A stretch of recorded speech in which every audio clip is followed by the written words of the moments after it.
13th order. So first, second item of business is invocation. Say a prayer. I said it the last time, so it's not my.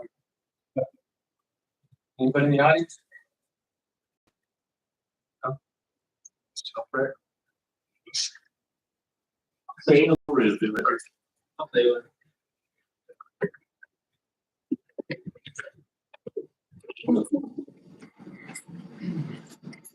Dear kind and gracious Father, we're grateful for this beautiful day, for this opportunity we have to be here together. We're grateful for this beautiful land that we live in and the freedoms that we enjoy. Father, we just pray for them to be with us, for guidance, direction, and all that we do. We thank you for all things, for that Son, Jesus Christ, life, sacrifice, resurrection. We're grateful for all things that we see this in the name of thy Son, Jesus. Pledge of allegiance. Pledge of allegiance to the flag of the United States of America and to the republic for which it stands, one nation under God, indivisible, with liberty and justice for all. I salute the flag of the United States and the friendship and unity of the United States.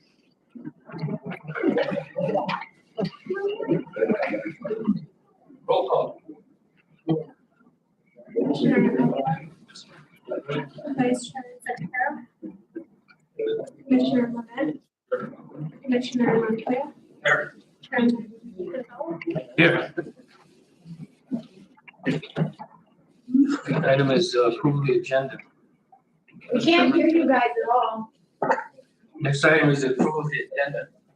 Chairman, I'd make a motion to approve the agenda with one change, moving item 12A up after 10, the presentations. Second. I have a motion by Commissioner Net to change item E after presentations. All in favor? Aye. Opposed? Motion passes. Okay, approve the minutes. Motion to approve is presented. I have a motion from Commissioner Monette and a second from Commissioner Aguilar for the approval of the April 8th, 2025 minutes. All in favor? Aye. Opposed? Minutes are approved. Committee and department reports.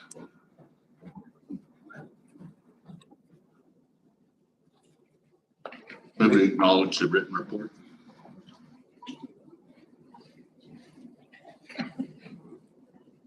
I'll second it. Second.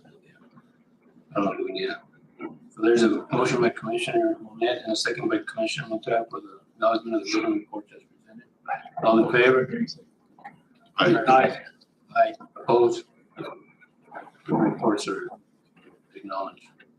Acknowledge managers. Thank you, Chair, members of the board.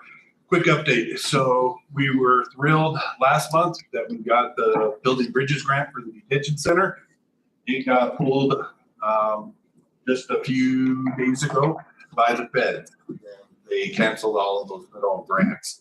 So we still are waiting for the financing and everything else to figure out what's going to happen up there in DC to be able to bring it on down. But until that time, what you're going to see later on in the budget presentation is moving forward without that additional resource and revenue that would have been part of that grant. The other thing is the NGDLA. I attended the ceremony a couple weeks ago for the opening of their new telescope and that whole new process. Not a geek by any stretch of the imagination, but 1 terabyte of data every second is being brought in by that new telescope. And so it's going to be one of those things that 10,000 miles of fiber optic cable up there.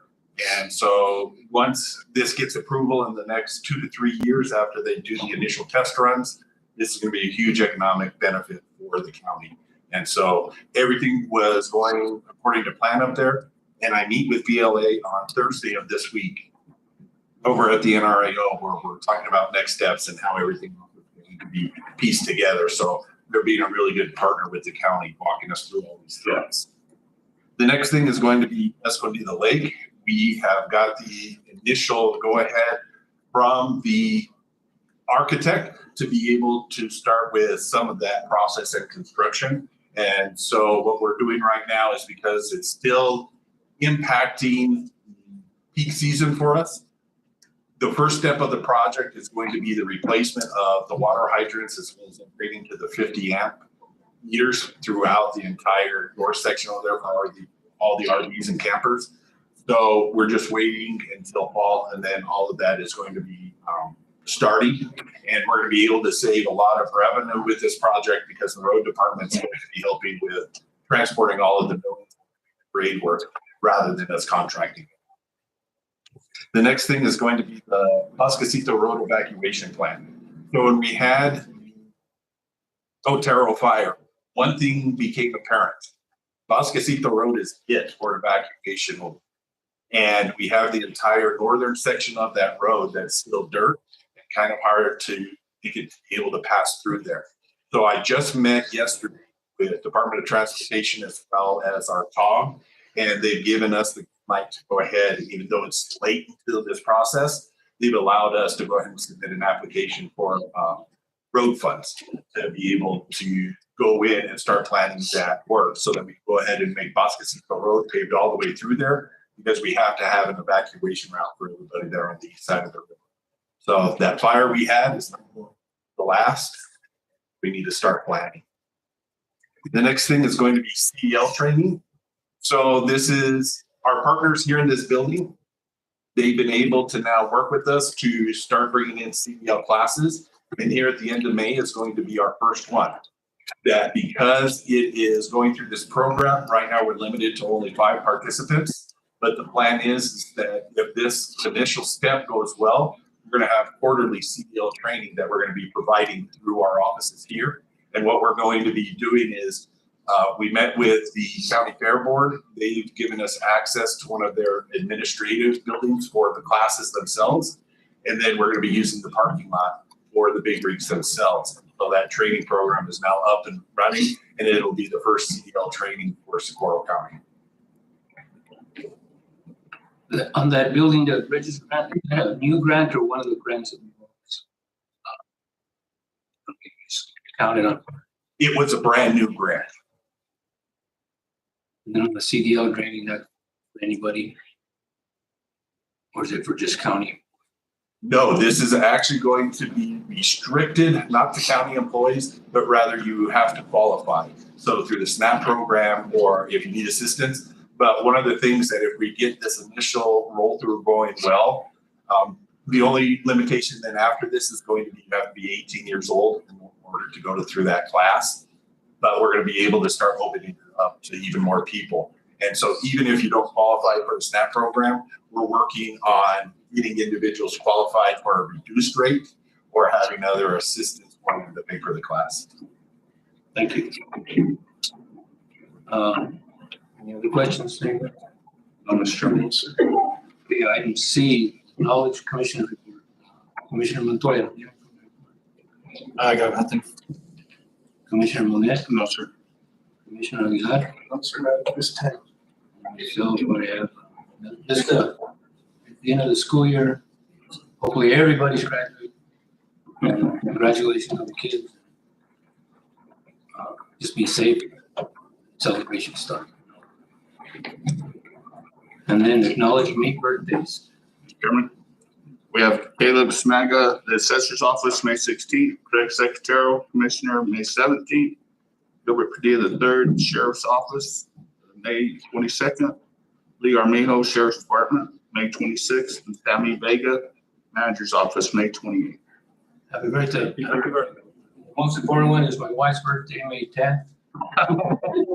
Finally turned 50, so that's good. Happy birthday. Public comment. During this portion of our meeting, we welcome your suggestions and want to hear your concerns. This is not a question and answer period. Speakers will be limited to 3 minutes. The county commission is not able to take action on matters discussed during public comment. Speakers are requested to state their name for the record. Do you have any public comment? And Mr. Chairman, I might add to the individuals that are attending that if it's regarding the emergency declaration, you'll be afforded an opportunity to speak when we get to that. So I guess this is public comment outside of it's on the agenda. Emergency declaration for what? We'll- Oh, Seeing no public comment, we'll go on to item 10, presentations. No presentations, so we'll go to item 12A, consideration of resolution 2025-37 declaring an emergency due to an extreme and continual injury and damage caused by Mexican gray wolf. Chairman, I asked the manager if he would put this on the agenda. I know there's some individuals here that spoke at the Catherine County meeting, and they have a lot of good information. I've asked if they wouldn't mind presenting this evening. And Hayden, if you want to start, I think you'd be a great place to start. If what you're speaking, so we can get it recorded for our minutes, we'd appreciate if you come up to the microphone. public comment where we're supposed to speak about the private roads being commandeered. That would have been during public comment, yes. Yeah. I think a lot of us are in here about that. We didn't know the program, if it was a special item or what. It's just public comments about the private roads and Okay, declared. so yeah, so then we'll go back to public comments. So if you're here for anything other than the public, it's not on the agenda and you want to speak to it, now is the time. So we're gonna, I don't know if it's on the agenda or not. no, it's not on the agenda. I think most of us are here for it. Okay. Several are anyway.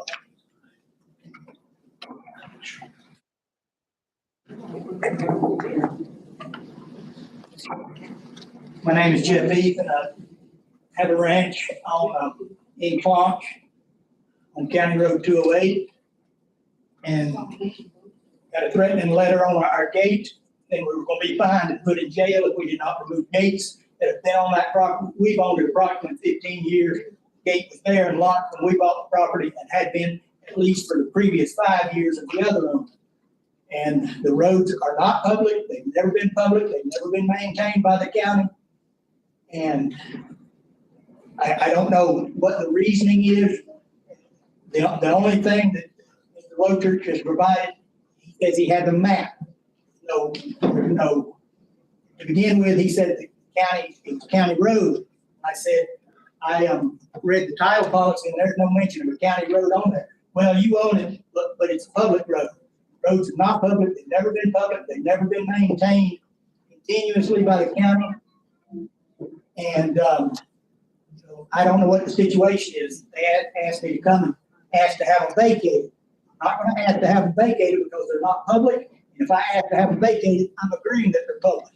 And then when we go to court, as Mr. Lochurch said, he would take us to court and get a judgment to have the gates removed. And so I'm not going to say that, that they are public. They're not public roads. I'm not going to have them vacated as public roads. I am going to ask that you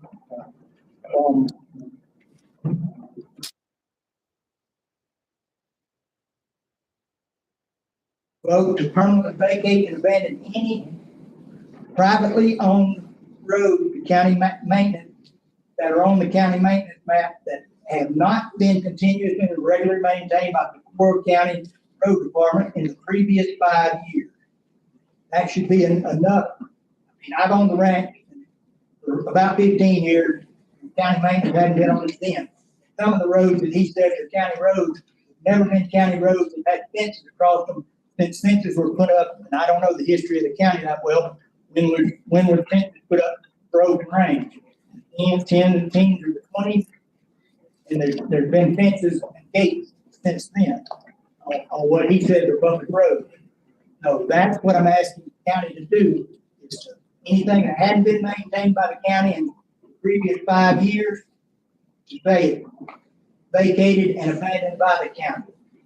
And I think that will cover pretty much everybody's problem in here with you want to take what private property behind lock gate and maybe 50 years ago, even less, you didn't have to have lock gate. But this day and age, you got to have lock gate. I have a house there that I'm staying all the time, and I don't want somebody coming in, here in 3 minutes. I don't want somebody coming in squatting in my house while I'm gone. Thank you. Sir. Anybody else? Whether it's that subject or public comment, anybody else? I guess people who raise your hand that are in support along with what you came for, people, so we can kind of. Everybody be okay with vacating the roads on your ranch? They're not public roads? He's asking you to raise your hand, but you. You want to have her vacated? All right. Thank you so much. Everybody to raise their hand that would like to not have their ranch. Public roads through their ranch.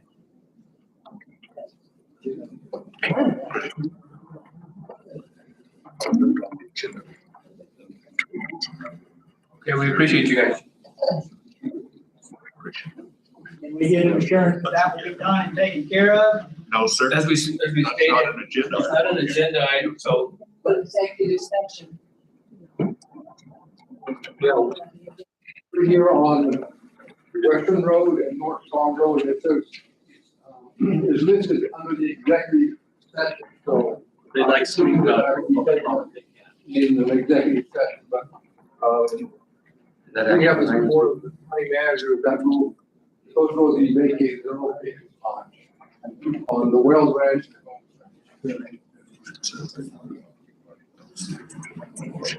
So if you want to talk about those that are specific that you mentioned, if you want to come up and discuss that.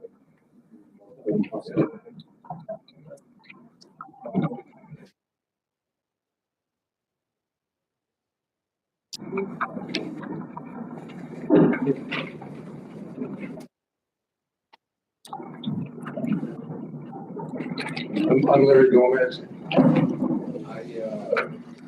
I own the Gomez Ranch in College. And with me, Use the microphone. Wells The microphone. and Wendell Wells. That's it. Speaking of-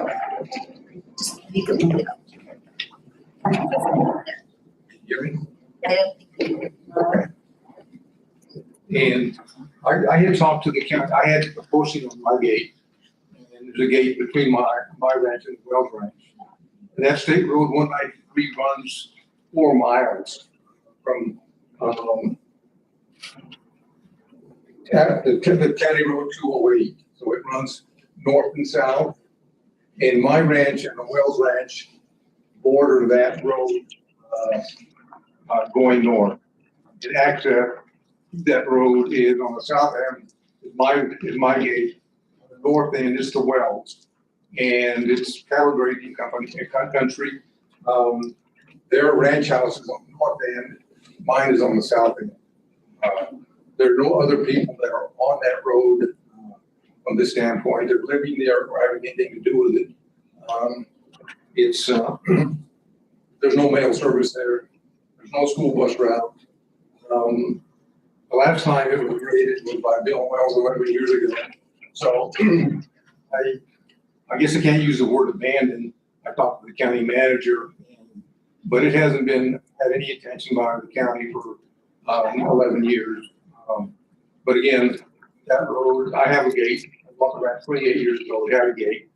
It's always been gated, never been locked. But there's really no reason for a designation of a county road on it. And, you know, I would respectfully ask on behalf of the Wells and myself that road be vacated. And also there's a road on the coming off of 193 in the center of my ranch is this North Star Road. And it goes in my winter pasture for about, I would say about a mile. And I have a bunkhouse on that road, but it really goes nowhere after that. It's just a ranch road. But again, and I've had issues with past pastors. I've had some notes here. I've had vandalism and property damage. I've had cut fences. I've had open gates between me and the Cordovas, who are to the east of me. So when they cut gates, open they open gates and cut fence and my cows get in there, so I have to get them out. That's happened 3 times in the last 2 or 3 years. So somebody's coming in, vandalizing, and then, the Harrison place is to my south. There's a gate there, that one's been open, and the fence cut. So if someone had to come either on 208, well, 23, come in and open that gate in 3 minutes. And again, I use that as my winter pasture. I move cows in there and I go to check on them and they're on the Harrison place. So, again, it's, Okay, your 3 minutes are up. Thank you. yeah, if you have any questions. Again, it's solely used for us, the Wells and the Gomez's. So I would appreciate that will be. And I think the county manager, so Thank you. thank you, Andy.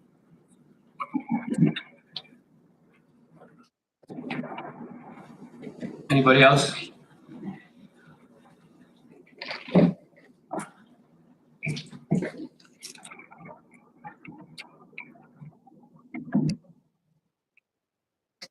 I'm Tony Sanchez out from the Connaught area.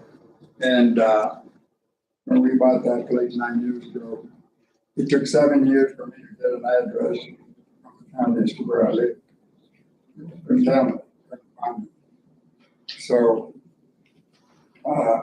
there is a state section that borders a highway and the Gran Querido Road. And there is a road on the south side of that section and on the north side of that section. One's a highway, one's a county road. And both of those go to my property, nobody else. So I asked the blade man, why are you going to go blading that? You don't blade the main road. And he said, well, they belong to the county. So I'm the only one that uses goes to my blade around the state section. They've got access on the highway. They don't need it. So, and I couldn't tell you the name of that road or roads, but there's no need. Blading those to my, they just go to my property. They did. Thank you. Thank you.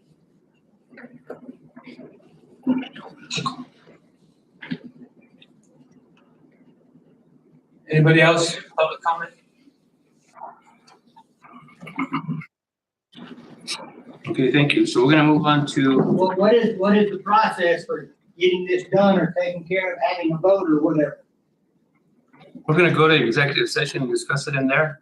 Oh, during this meeting, at the end of this meeting? Yes. Okay, thanks.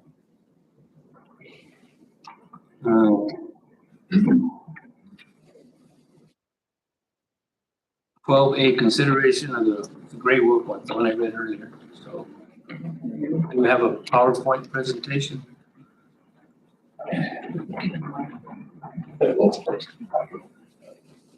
How do we pull that? Thank you, Mr. Chairman. I certainly appreciate you allowing the PowerPoint. And I promise that I will not let it go longer than 7 minutes. I'll run through it quickly. And I am a commissioner from your friendly neighbor, Catchment County.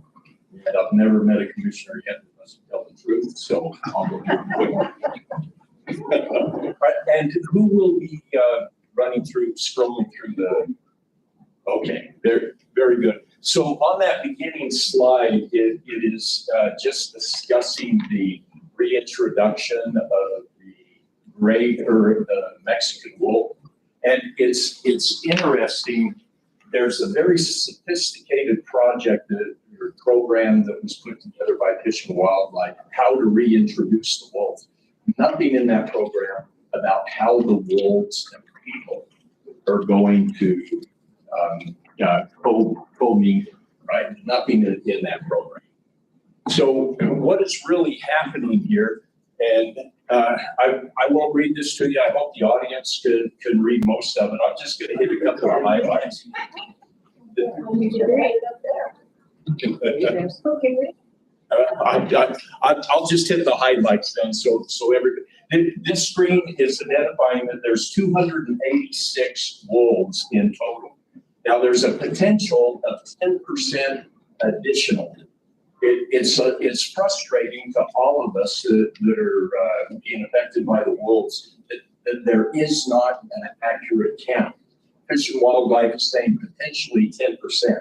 But I can tell you from our past wolf investigator, he has seen the wolves rush up as soon as the helicopter comes by to do the counting, because the helicopters have also been darting.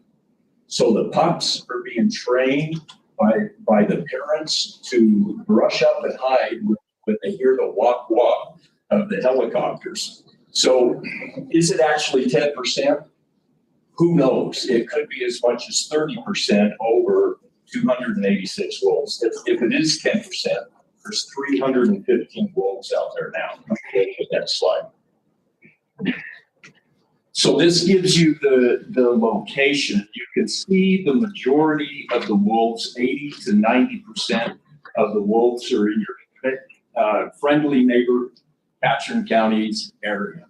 And they are coming your way. They're already migrating into Socorro County. Fish and Wildlife attempt to have 2 colored wolves per pack.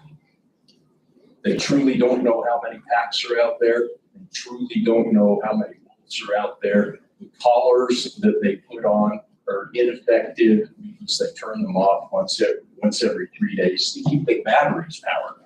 So the program is definitely struggling and has some issues. We can go to the next slide, please. So a closer look, if we have 320 wolves right now, the total number of wolves that Fish and Wildlife would like to see in the U.S. is 340, Tom, is that right? 320. So we already know that the strong likelihood is there are more than 320 out there now. It's a program that has just gone out of control. You can go to the next slide. What is the cost? $75 million for the program, $5 million just in 1 year. I divided that by 315, and that is over $250,000 per wolf that your tax dollar is going to a program that is not being controlled and not allowing cooperation, coordination of how the wolves are going to live with people. You can go to the next slide. Okay, main concern. The wolves are doing what the intention is, and exactly what they've done in Yellowstone. Wolves are pushing around the elk, the deer, the wildlife. They initially introduced the wolves primarily in the wilderness area, pushing the elk, the wildlife out of the wilderness and onto private property. And then the wolves are people are attempting to haze the wolves back into the wilderness where there is not feed, right? So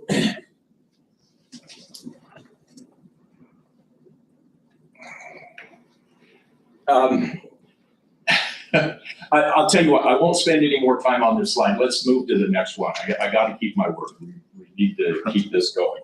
Public safety crisis. If you can read the bullet points there, what's happening to our recreation, to our ranchers, to our visitors. If you take a look, Catron County government in 2024 spent $103,000 that was not originally budgeted, and that was to manage the wolf program. It was for a wildlife investigator and for a trapper.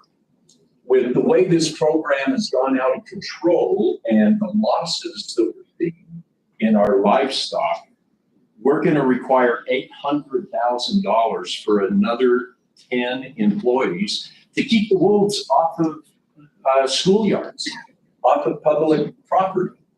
Another $800,000. And folks, I'm sorry to tell you this, but it's coming your way. That's the type of dollars that that you will be looking at. So I'm asking you to try to get ahead of the problem now. Think about what's in your future, because Catron County is living it at this moment. Our children and our pets are all outside under the threat of wolves. It is the reality of what's happening. Pets are being killed, horses are being killed, children are being followed by wolves. Ranchers that never carried weapons before are now carrying weapons for protection.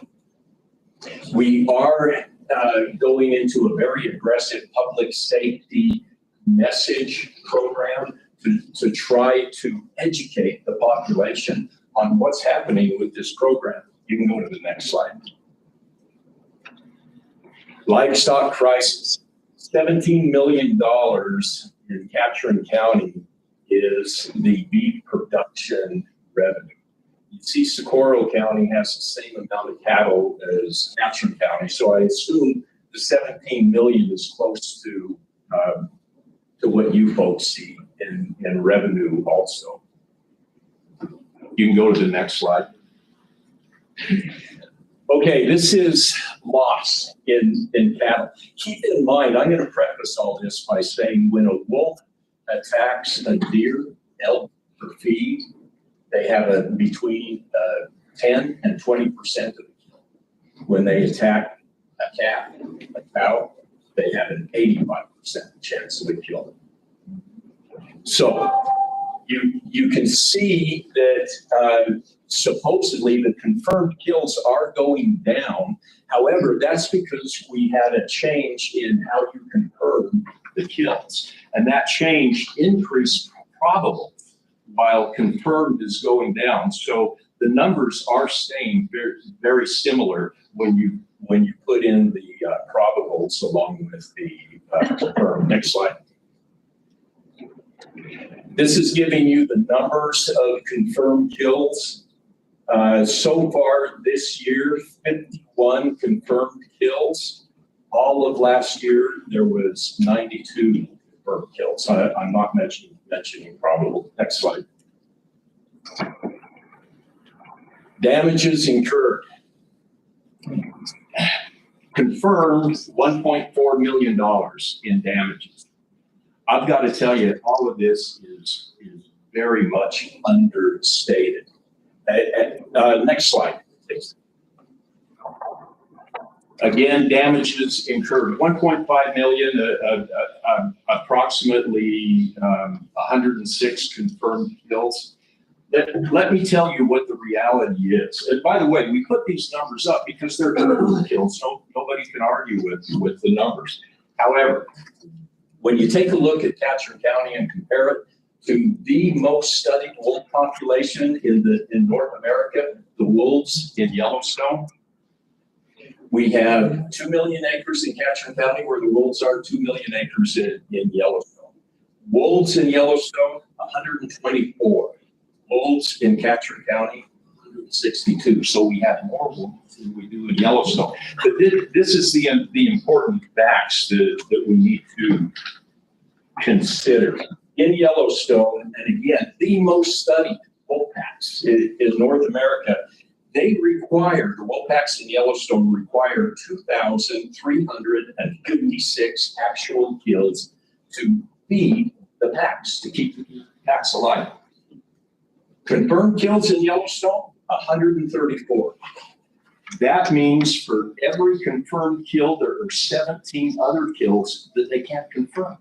You cannot find every one of the confirmed kills on 2 million acres, right? So we're talking about in Catron County, 106 confirmed kills, times that by 17. That is 1,800 confirmed kills in Catron County. The vast majority being cattle, because that is the successful animal to feed the pack. Now, what backs up these numbers is when you look at the FSA and the money that they've distributed, They distributed money on 1,552 missing cattle. It's not a coincidence. That is very close to 1,800 that they must use in order to feed the tax. Can you go to the next slide? Wildlife impact. This is something very important to Cashin County. We've already mentioned that the elk herds are being pushed out of the wilderness and onto private property. It's confirmed by all of our guides what is happening out there, and the fewer amount of trophy bulls and bucks that are available. I took a look at what Socorro County, their revenues are for hunting, and it is 6.8 million. So Cashin County's 15 million is certainly at risk. Socorro County 6.8 million. And revenue is also, let's go ahead. Next slide. Okay, what is needed? I'm going to save this for the next speaker that will share exactly what is needed to help you get ahead of the program, since the audience primarily cannot see what's up there. I'll take the next slide, please. Again, what is needed? Next slide.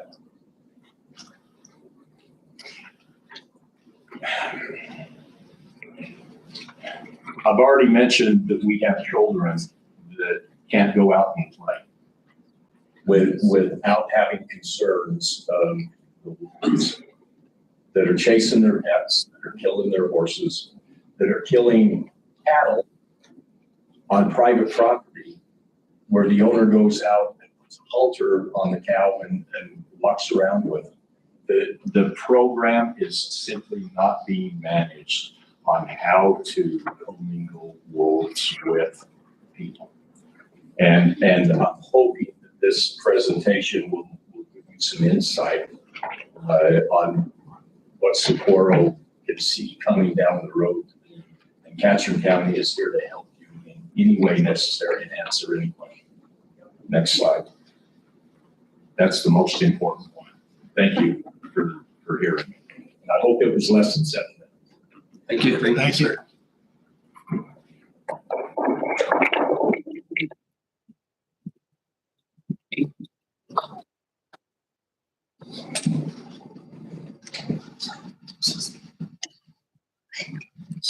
Good evening. My name is Tom Patterson. I'm from Cashin County, the cattle ranch there. The west side of Cashin County, the epicenter of Mexican country in New Mexico. I serve as a livestock representative along with Commissioner Monette for the County Livestock Law Authority. I'm the chair of the New Mexico Cattle Growers Wildlife Committee, the president-elect of the New Mexican Cattle Growers Association. For years now, New Mexico cattle growers had a policy on Mexican wolves. The policy said that our objective was to endeavor to coexist with wolves, provided we were fully compensated for our damages from them. Last December, we revised the policy. We had to because the responsible agencies refused to manage the wolves to keep them away from our people and our landscape. The number of wolves has increased. The minimum number as of December 31 was 286. Fish and Wildlife Service, as Commissioner Horwath said, readily concedes that the minimum is probably understated by at least 10%. So if you do the math, the number is closer to 318 wolves. That's a couple shy of that 320 target for downlisting threatened status. That's in addition to the 250 to 275 wolves that are currently in wolf facilities across the United States. Those facilities are at capacity. They can't put any more wolves in those facilities. Clearly, we are not in peril of the wolves getting extinct. No. The problem is not the numbers or extinction, but the Fish and Wildlife Service, the New Mexico Game and Fish Department want to recover Mexican wolves on the landscape, the very landscape where rural New Mexicans live, make a living, hike, hunt, fish, and camp. And they want to recover them without using management techniques adopted elsewhere in the West to keep these apex predators away from people and from livestock. As wolf numbers have increased each year, our ability as livestock producers to coexist with wolves has decreased. We used to be able to put our cattle, manage our cattle around the wolves, putting our stock in pastures where wolves weren't denning. No longer. Wolves in Catron County in eastern Arizona seem to be everywhere. Last year, New Mexico had 77 confirmed wolf depredations, even under the new Wildlife Service rules the feds adopted last fall, with Game and Fish blessing to make it harder to confirm a wolf depredation.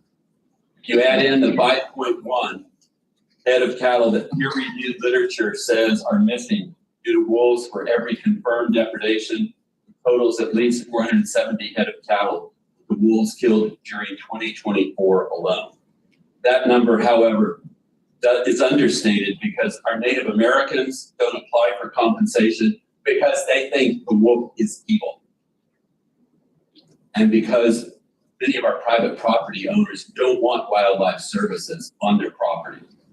At market prices for cows in the fourth quarter of 2024, those 470 head were worth over $1 million. 1 year, $1 million.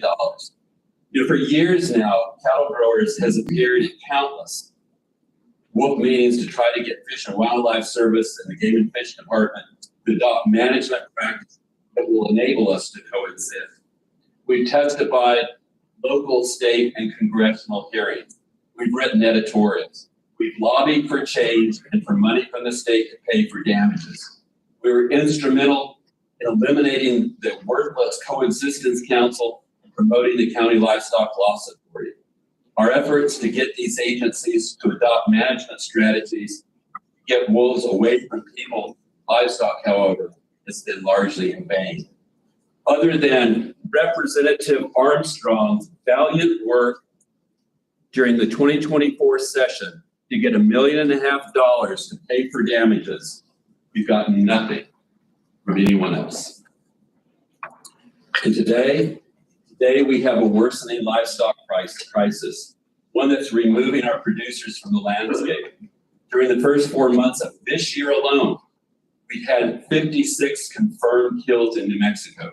That's 74% of all the cattle lost during all 12 months of 2024. And that's only for 4 months.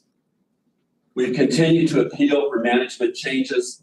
Fish and Wildlife, New Mexico Game and Fish say no. In fact, their personnel were out at Snow Lake last week releasing more wolves in Catron County. Because these agencies have refused to cooperate, Cattle Growers has changed our policy to the 3 Ds: delist, defund, delink. And we have a delegation going to Congress tomorrow to advocate for those 3 Ds. But you know, that's not even the worst of the problem with the wolves. Now we've reached the point where we also have a public safety crisis.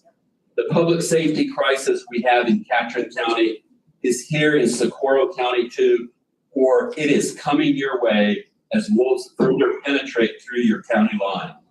Wolves roam our county, our communities at will. They chase our children on horseback out of the woods. They stalk school playgrounds. They snatch and kill pets off our front porches. They may be standing, as happened a couple weeks ago, 10 feet from the front door of some of our elderly residents. They trot up alongside cars parked on the side of the highway. 2 weeks ago, they charged one of our young moms who was out checking her cattle. They are not afraid of humans. Wolf advocates don't want to talk about public safety. They only want to talk about livestock. We've had a livestock crisis. Now we have transitioned to also having a public safety crisis. The wolf advocates complain loudly that we're crazy. We don't have any proof. No proof, they simply refuse to listen. Why have we gone from a livestock crisis to a public safety crisis? It's because Fish and Wildlife Service and Game and Fish management policy has habituated these wolves so they are not afraid of us. They are not afraid of man. Why should these apex predators be afraid of us? They may have been raised in a zoo or a wolf facility where they get cuddled. They are being fed at food caches. Range riders are authorized only to politely shoo them away to our neighbor. And until very recently, there's been no lethal removal of even habitual livestock killers. So what can you do about it? What you're doing tonight. Please pass the resolution. Support Catron County on this. The governor needs to hear your voice. Gentlemen, the governor needs to hear your voice. We'd also encourage you to promote the same set of management actions that Catron County has advocated to the Game and Fish Department, the Fish and Wildlife Service, Department of the Interior, U.S. Department of Agriculture, and Congress. I've got a copy of that brief tonight. I'd also encourage you to do what Catron County is doing, which is to educate our school kids about what to do if they encounter a wolf. Ask your stores to post warnings. Here's the flyer that's going out to all of our school kids before the end of school. Once these are laminated, we will be asking our business owners to post these in the glass in front of their stores. If you want more information about wolves, as of 5 o'clock tonight, wolvesamongus.com went live. You can find all sorts of statistics about wolves on wolvesamongus.com. But please, folks, please, whatever you do, remember, people are more important than wolves. Never settle for anything that threatens the safety of our people. Thank you very much.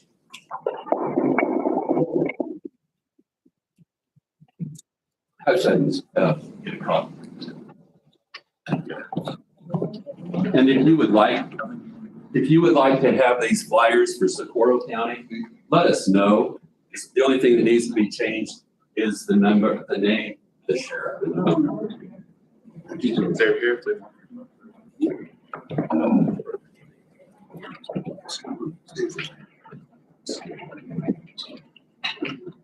The microphone, did you? Erica's got it.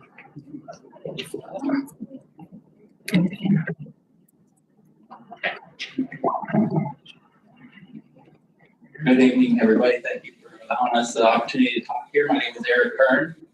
My wife Kelly Kern, son Canyon, daughter Reed, Ridley, Grady, Connor, Carson, the two bottom sons. So we live in Socorro County off of Forest Road 10, Game Management Unit 13, about 10 miles in. It's just northwest of Magdalena, New Mexico. And as we talked to Socorro County is fixing the, they're coming into us. Well, wolves are already at my house.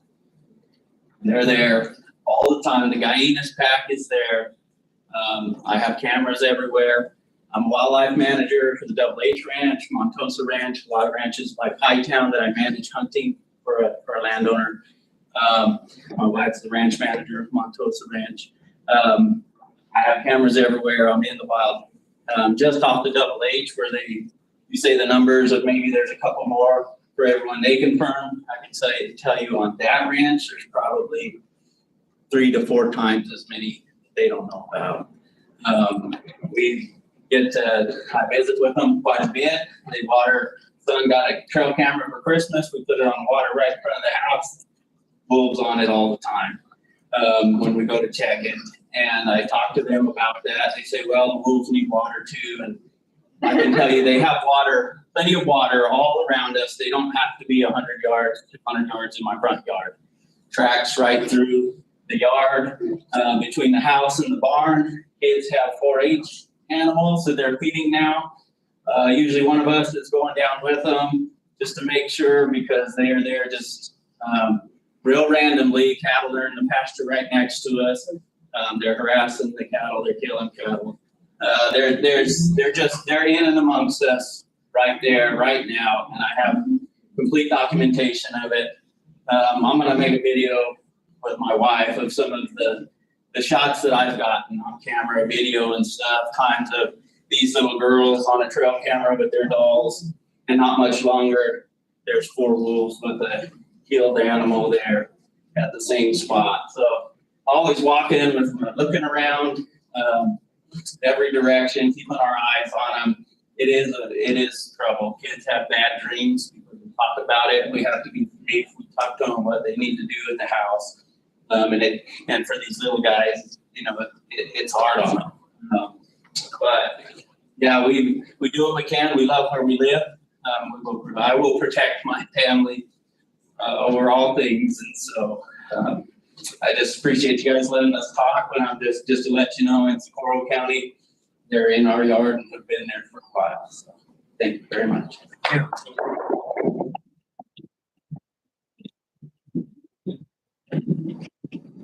Sean. What was it?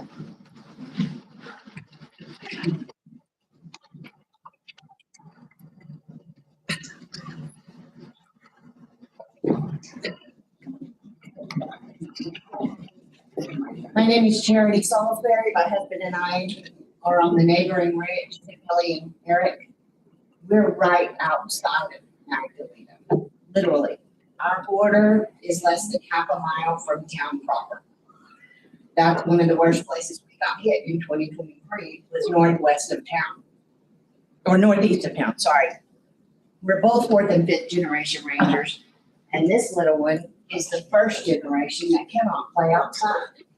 She can't without the dogs. And even with the dogs there, that's not gonna be much help if there's a scuffle. She's just gonna get caught in the mix. None of our kids can ride their bikes up and down our private road. They can't go. We don't go out without guns. It's just, we can't do it. History-wise, yes, I know. History-wise, on this particular ranch, Silverdale Ranch outside of Magdalena, for 100 years, going back through my husband's family and Cecil Owsley that owned it before that. Thank you. Can y'all hear me? Not really. Oh, This one? That one? Nice job. Okay, for 100 years, there has not been a wolf sighting or a wolf kill on that ranch. And I addressed that with the biologist, Miss Allison. I don't know if any of y'all have had a chat with her. I told her, I said, they've never been here. She said, well, I know, this is an experimental range program. An experiment means first try. That means they haven't been there. If you want to break it down into word salads, that's what it is. This is not a reintroduction. This is an introduction of a predator that has never been there. How is that fair to even the wolf, much less us? So the cattle that are raised in Socorro County, Catron County, all of New Mexico, that beef goes to the entire country. The entire country, not just local. We're feeding the entire country. So when cattle are removed from Socorro and Catron County, that means that those products don't hit American store shelves. This program is taking food off of American children's plates. I have a problem with that as a mother. I have a big problem with that. We're in the business of feeding America. That's our job. It's our job to feed America's children, not feed the wolves. And when she said experiment, I went back through our paperwork. We never signed up for an experiment to be a test subject. Did any of y'all? No, we didn't sign up for that, and certainly not at our expense.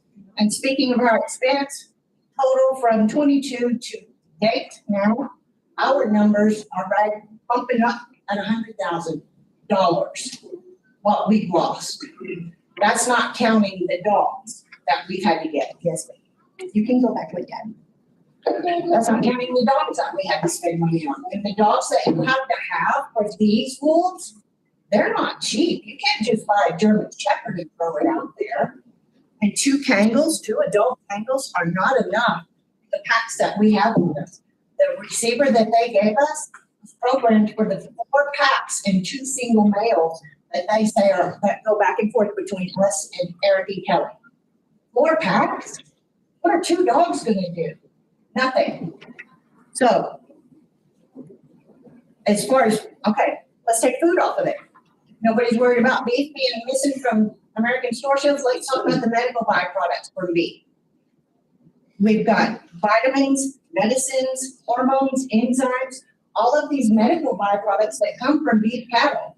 When we start taking beef cattle off the shelf, those products are not available. Our daughter got burned as an infant and her foot skin graft because she was so small. The only available skin graft for a child that small is beef skin cells. So she's got beef skin cell grafts, and we are so thankful for that. Yes, I know it's you.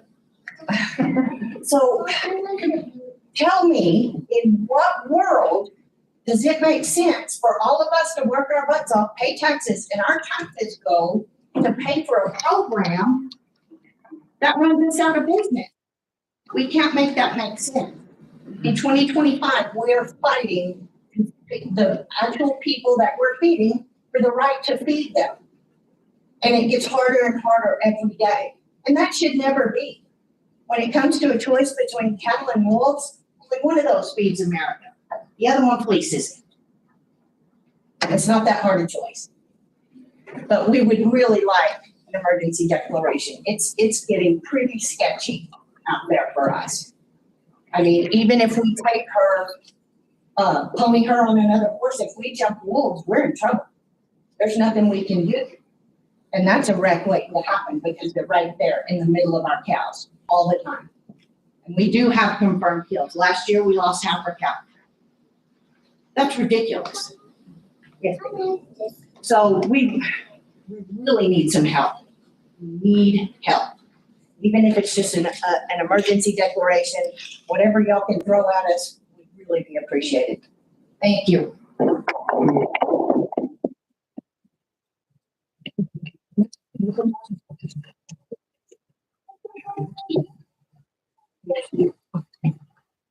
Hi. Hello, can everyone hear me? Hi, my name is Kaya Pound, and I am a lifelong resident of Socorro County. I wrote an email to Representative Gabe Vasquez back in March, and I did not receive a response on it, but I'm going to share it with you tonight. Since 1998, the Mexican gray wolf has been back on New Mexico soil. The program was sold as a benefit to New Mexicans.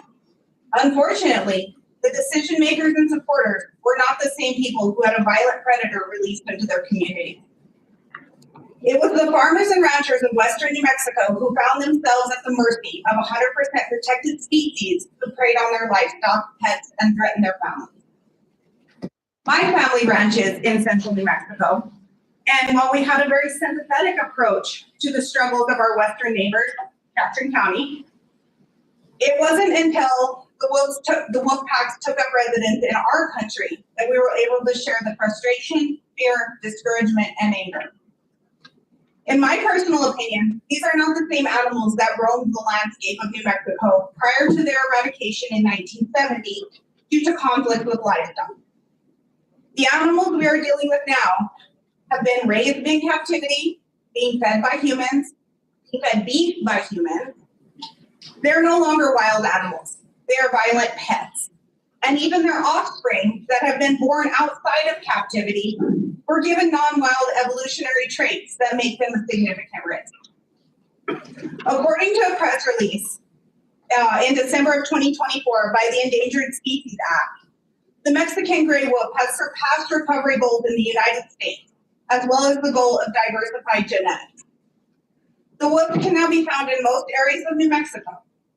I would like clarification. I asked Mr. Vasquez that I would like clarification on why this predator continues to be protected in such a way that restricts livestock owners and producers from protecting their animals, pets, and families with the severity of punishment, including incarceration and fines greater than person-on-person violence. I strongly believe that in the 26 years since the inception of this program, we have given this initiative the proper time and patience. As a whole, ranchers and farmers are respectable people that live their lives with integrity. We have never had any intention of breaking the law, but we find ourselves incredibly frustrated that the law is preventing us from protecting our livelihood. So in this email, I demanded that Mr. Vasquez vote to remove the Mexican gray wolf, delist them from the Endangered Species Act, demand penalties for the removal of problem wolves that threaten livestock or any personal property be eliminated. I proposed some solutions in the email, but tonight I just urge you to vote on the resolution that declares this an emergency in Sequoia County. Thank you all for listening to us tonight.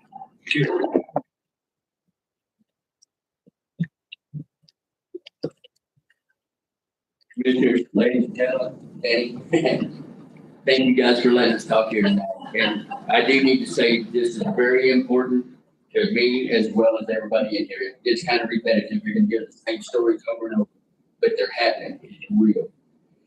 The first kill on my ranch this year, I live in northern Jefferson County. My family and I have a cattle ranch. January 17th, I found a calf on one of my 2 road peppers that was completely destroyed and torn apart. January 27th, 2 more in the same pasture right beside the first one. And they come out and confirm the kill and all that nonsense. Of course, the heifers are traumatized. If they breed back, they're going to be late breeding. So that's more than just the calves that they're supposed to pay us for. There's a lot more to it than that. Every night since January 27th, with the exception of 4, I have been out past midnight, driving around spotlight and raising all kinds of hell, trying to keep them off my private land. And that's the kicker, is if we shoot one on private land, we have to prove that we've seen them attacking a cow. So we're guilty until proven innocent, if so.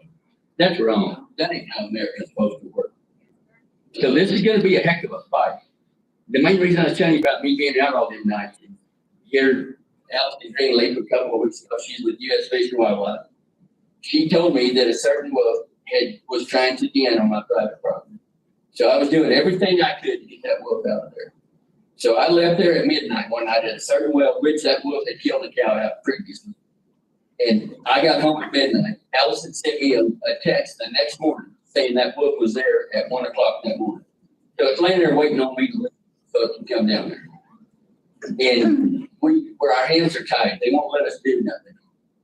And so I think it's going to be one heck of a fight, and we need y'all to stand up beside us, because as these 2 big counties, we all get together, we make some noise. And I mean, this is a heck of a fight, and it's going to cost somebody's livelihood. There's wolves are bad, and there's way more of them than they're saying there is. No one's speaking about the uncollared wolf. I've got trail cam with 1 collared wolf and 11 uncollared in that picture. So their numbers are really, really understated. And so I ask you tonight to please pass that resolution. So let's stand up and fight together. Thank you very much.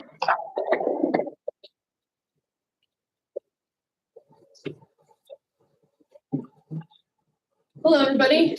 I am Carrie Wilson. I am the ranch manager of Cross 5 Ranch, just north of Pie Town. I'm here as a ranch manager, a livestock owner, and a mother. Since February, lost 6 head of livestock to the Mexican gray wolf. 4 of those confirmed depredations have been less than 500 yards from where my 3-year-old daughter plays outside. One of them was one of her goats. U.S. Fish and Wildlife Services has let us borrow a telemetry device so that we can tell when they're around, which is great if they were all collared. If we're going to have to live with these wolves, there needs to be better management and ability to defend our livestock without fear of what may happen. Something needs to be done before it's a human life that they take. Please join Catron County in this emergency. Thank you. Thank you.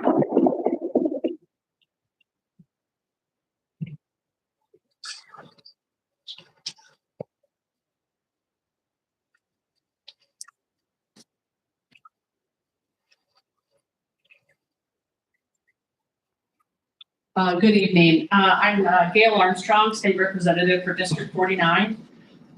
That's Catron, Valencia, and Socorro County.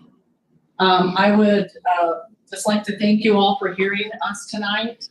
I was down in Catron County when they passed the resolution. My daughter is Kelly Kern and Eric. Those are my 6 grandkids out of the 13 that I have. They're being threatened,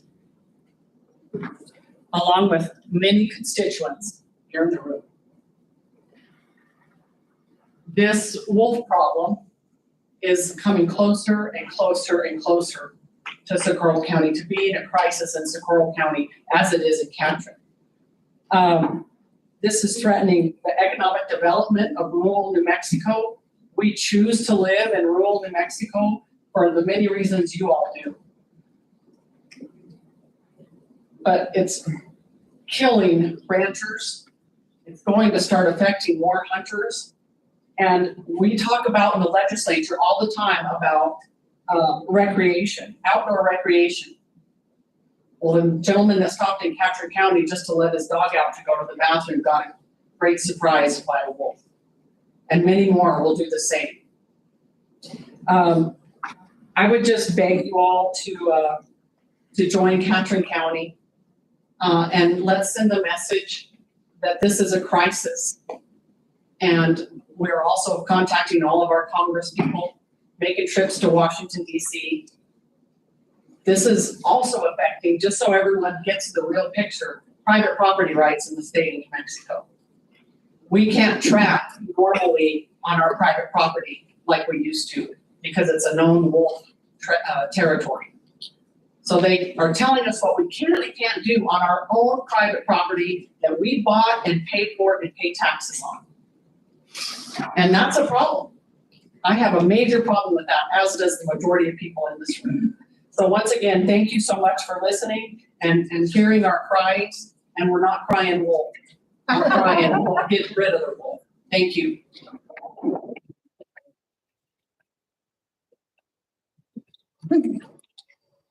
Chairman, Commissioners, my name is Randall Major. My wife and I run cattle in Socorro, Catron, and Cibola County. And the crazy thing about all that is the wolves are on all three of the ranches and on my neighbors and killing calves right next door to us. And we can't get away from where we go. I'm going to cut it short. I'm not going to repeat what everybody else has already said, but I will add this part. Back in the 1990s, I started attending the wolf introduction meetings initially back in the 1990s. The Fish and Wildlife Service promised that the wolf count would never exceed 98 wolves. And we really worked with them. But they kept saying, oh no, we won't do that. Well, you're talking today about how many wolves there are for sure, and we all know that there's probably a whole lot more out there. The count far exceeds this with the collared wolves only, and the amount of uncollared wolves is unknown. They have now changed the initial criteria to continue adding wolves and avoid delisting. And so something that I just really want to add, there's a lot of people, public opinion, from the cities and whatnot, where people who are in support, they support the wolves. They like the idea. They think that's all great. No, but they have absolutely no skin in the game. Their livelihood is not threatened. They do not see horrific injuries and death to our livestock, our pets, horses, and if we don't do something, it's going to kill some kids. And the wolf introduction problem has increased to the point where enough is enough. On April 4th, 2025, Catron County Commissioners voted to declare a public safety emergency declaration. This historic declaration includes other neighboring counties and Native American entities that have approved either the same declaration or the support thereof. These counties are asking the government to declare this emergency and request immediate action to delist the Mexican wolf from the endangered species list. Counties and many associations have traveled to Washington, D.C. asking for the same. I hope and pray that common sense will prevail so we can continue our way of life in feeding America. Thank you all for the opportunity to speak.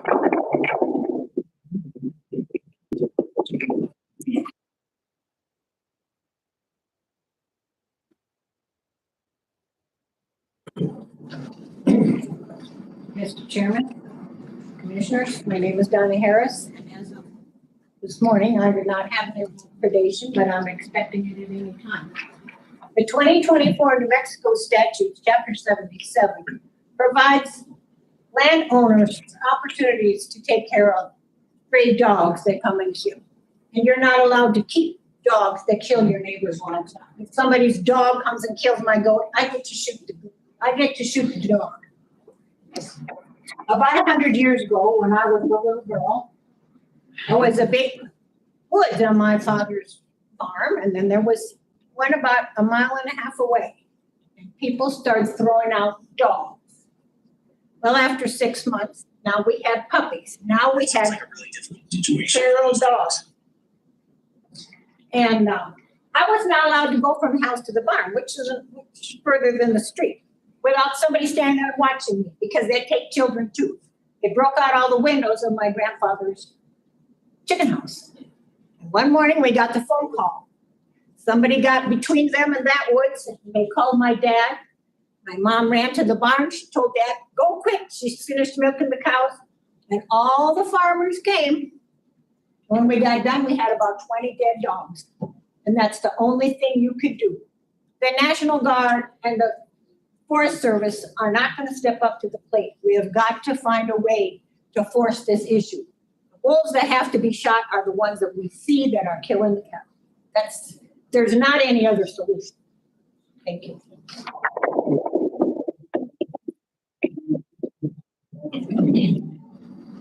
My name is Henry Edwards. I'm here to represent my father-in-law, Roy Farr, and the Farr family in Ketchikan County. Can you go up to speak? Thank you. Thank you. I showed up today to belabor the point that this is going to cause something. I just had a baby girl born at my house 7 days ago. Another one, 2.5 years old. I cannot leave them outside. I mean, the little one's too little, but the other one I can't leave outside. My wife is just at home taking care of the kids all day. I'm never at home. I spend all my time somewhere else.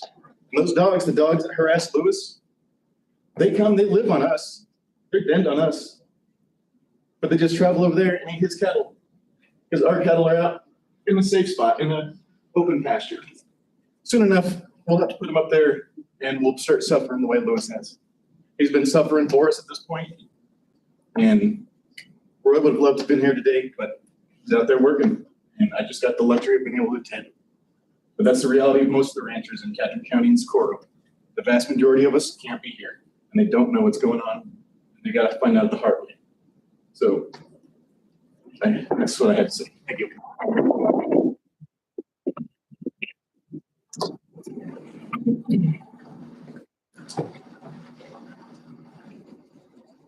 My name is Debbie Tigner, and we ranch on the east slopes of the San Mateo Mountains.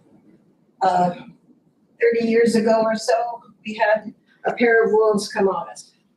U.S. Fish and Wildlife begged us to let them stay till they had their pups. We lost 18 calves that year. Not one was compensated for us. Now, a month ago, my daughter was in our lower pastures, not in the forest, not up in the hills, found a baby calf that they ate the hip out of. They didn't kill it, but they ate the hip out of it. It looks terrible. We're trying to get it well. I was sitting in my chair one day, a wolf goes right in front of my house. My grandkids cannot play like my kids did. My daughter lives 11 miles out of Magdalena. One day her little boy came in and said, Mom, I saw her dog sitting there watching me. And she said, honey, that dog died. We don't have that dog anymore. It was a wolf. That many years ago, my neighbor, Amanda Wilson Montoya, was out with her kids. And she looked up, there's a wolf watching her. They invited them to go down to Ted Turner's ranch where they'd captured these wolves and taken them down there. When they got there, they said, oh, you can't come here with your kids. Wolves are drawn to children's voices. So this is the where we're living now. My kids and grandkids are captive by the wolves. They are not taken care of, and our animals are not taken care of. Thank you.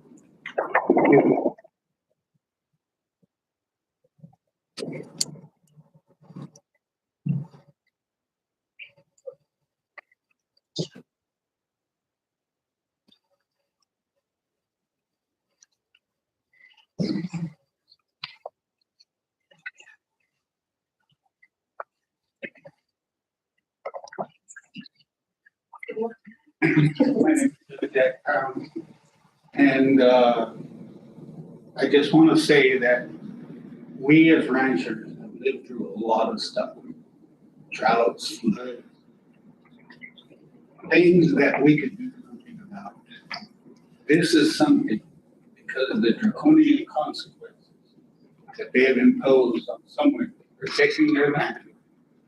Something is thrust on us. We cannot do anything about it except talk. Talk don't cut it. So please pass this resolution and help us. Thank you.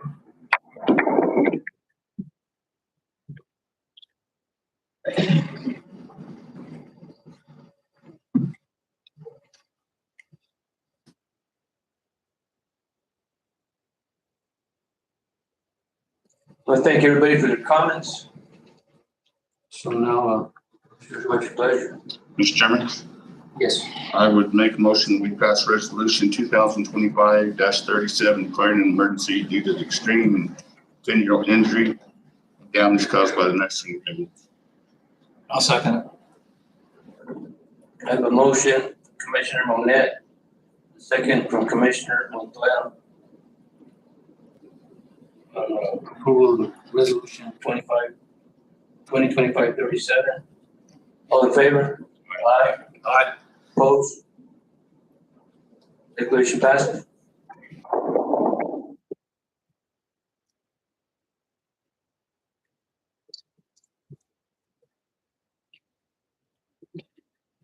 We need to go back to 11A. We did 12. Oh, yeah. 11. Mr. Chair, so at this time, Sandy is making her way down. So we can, let's just keep going. Okay, so we're gonna.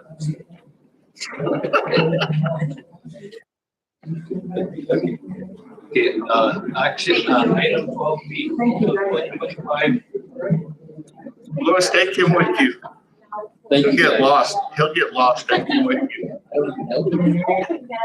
Don't go to the plaza. Thank you. Okay, approval of 12B, approval of 2025. Special report, Mexico statutes 1978. 33-3-4-2011. Thank you. I would recommend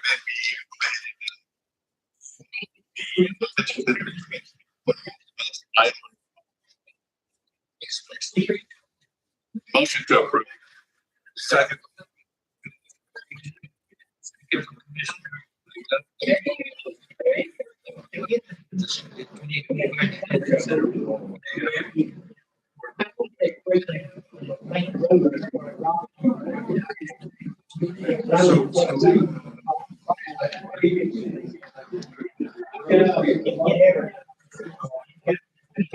Remember we scheduled this. Requested.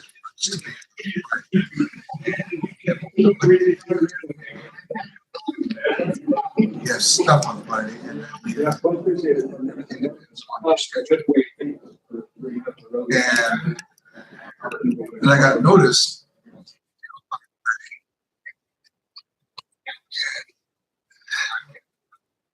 I just need for you to understand the pecking order. Okay, we're commissioners. We are selected. We are voted in by our constituents. You work for us.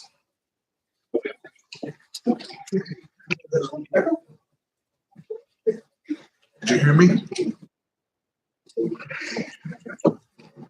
And I need for you to understand, whenever we make a request like that, just blew me off. And now, I didn't go to this, I didn't go, I tried to reschedule. Your home is just overloaded.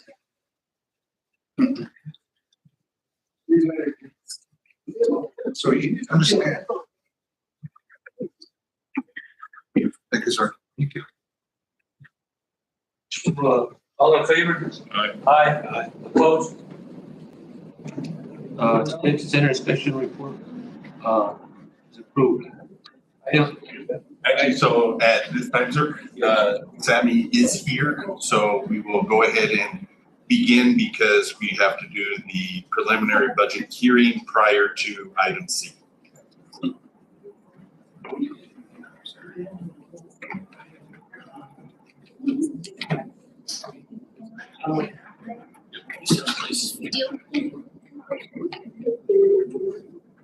Well, item 11A.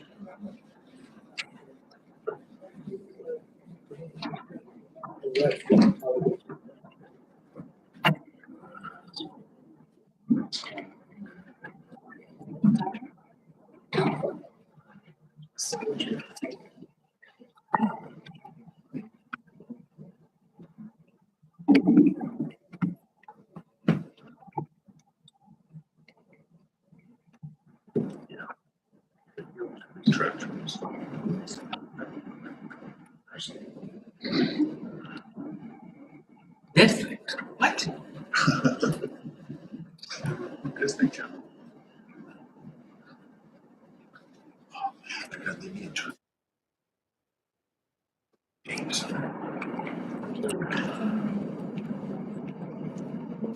Gentlemen, good evening. I think there's feedback on that. Audio test. Audio. Whenever they were talking, It was like, they were back, yeah. Let's make sure there's a speaker right there. that's probably we were hearing. It might have been picking up the speaker from the ceiling. Pulling her off. Yeah, poor guy. Thank you, gentlemen. I thought it was the voices in my head.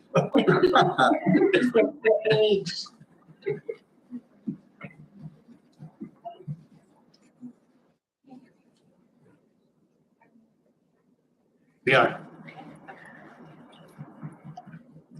Can you hear me? Yes. Chairman, Commissioners, what you see in front of you is the FY26 preliminary budget. I'm gonna kind of take you through the whole thing so you can get a picture of what we put together for you today before you make any considerations or adjustments to it. I'll walk you by fund, revenue, and expense. I'll only touch on the primary details. I won't go through everything. And then just bear with me as I scroll because I'm gonna be kind of looking backwards and managing from my left. So the first, we kind of put together a comprehensive budget this year, the purpose of getting everything put into one sheet here.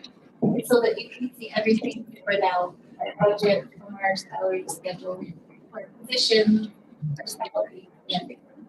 But they all feed back into this worksheet, which is the overall budget. The first fund we have is Fund 208, which is your Forest Reserve Fund. It is also known as Fire One. Yes. Soft spoken, I'm sorry. It's like karaoke. Okay. Let's get this to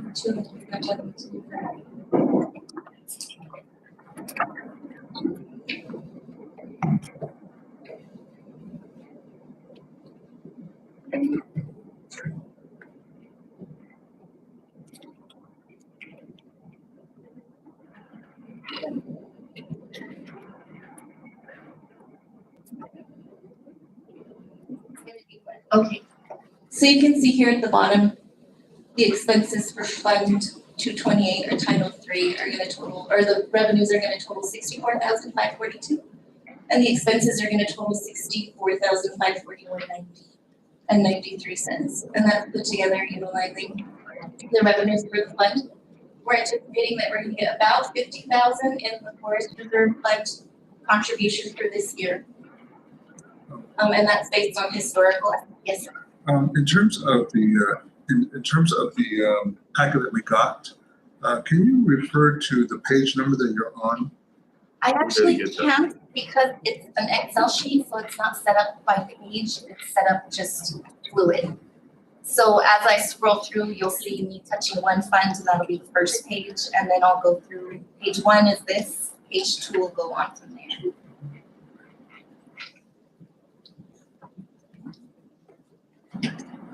But I'll also reference the fund numbers. You're pointing to be the starting number at the left-hand side. And I'll reference those whenever I'm speaking to the fund that helps.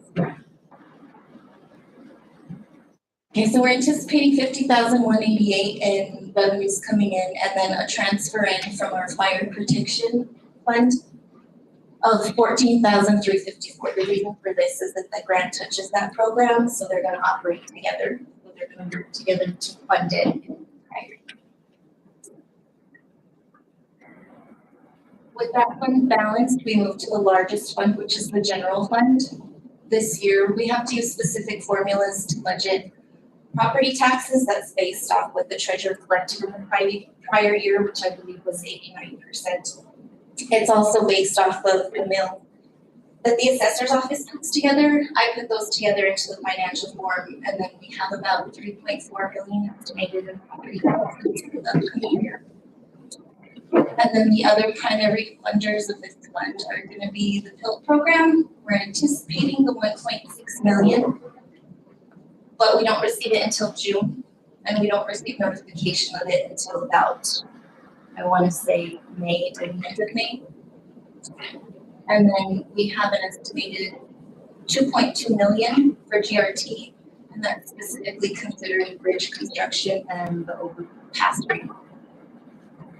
And all that is done, the general fund looks to be at 10.6 million roughly funded. These are the expenses that are taken from the general fund. The first is going to be the assessor's 1% fee. This is a fee that's assessed per prop for their services and then transferred into their accounts.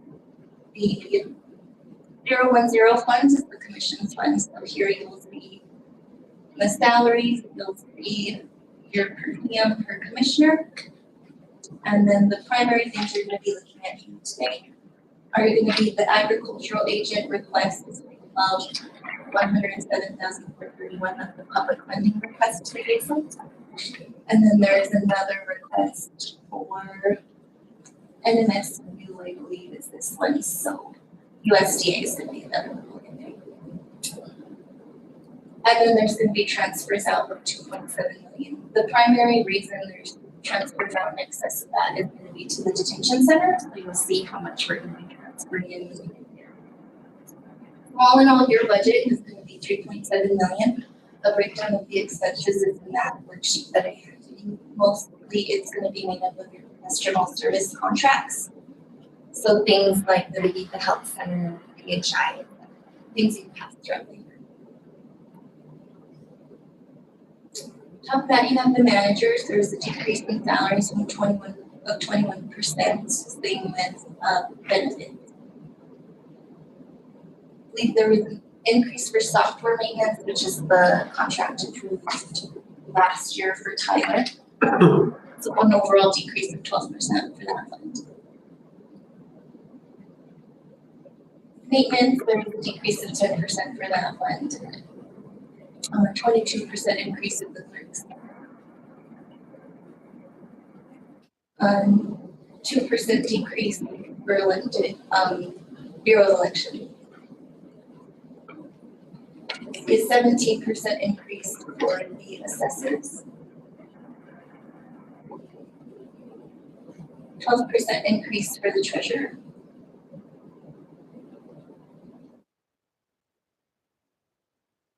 $23% for the sheriff's department. A 2% increase for emergency services, an 8% increase for probate.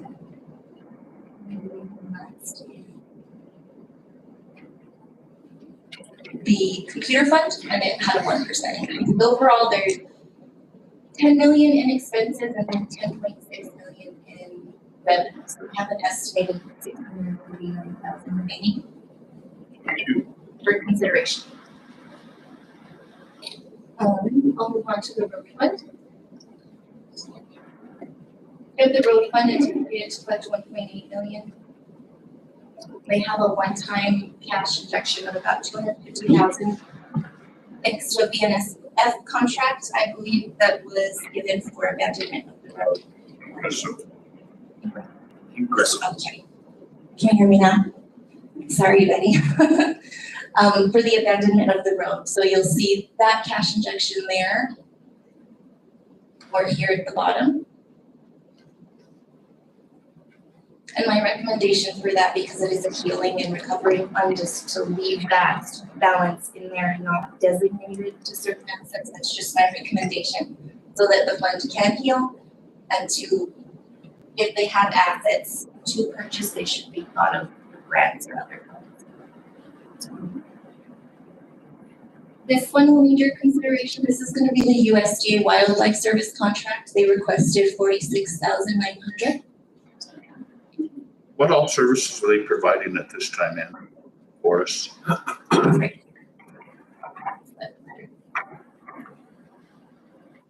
know it's usually a bargain, but I think it's good for everybody to know what all they do.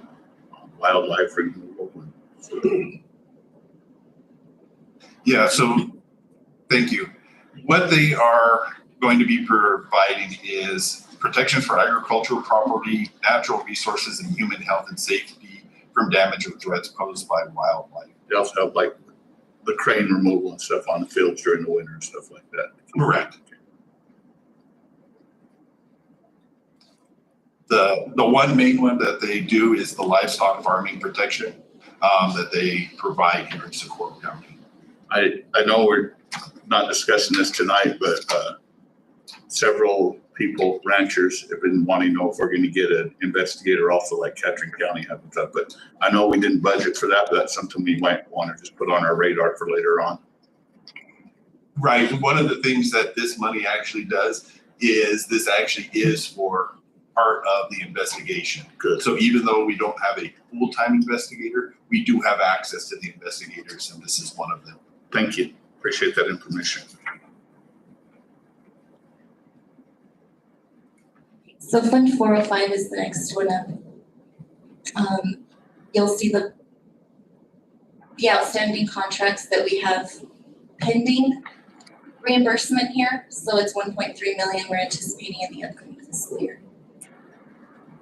And then we're looking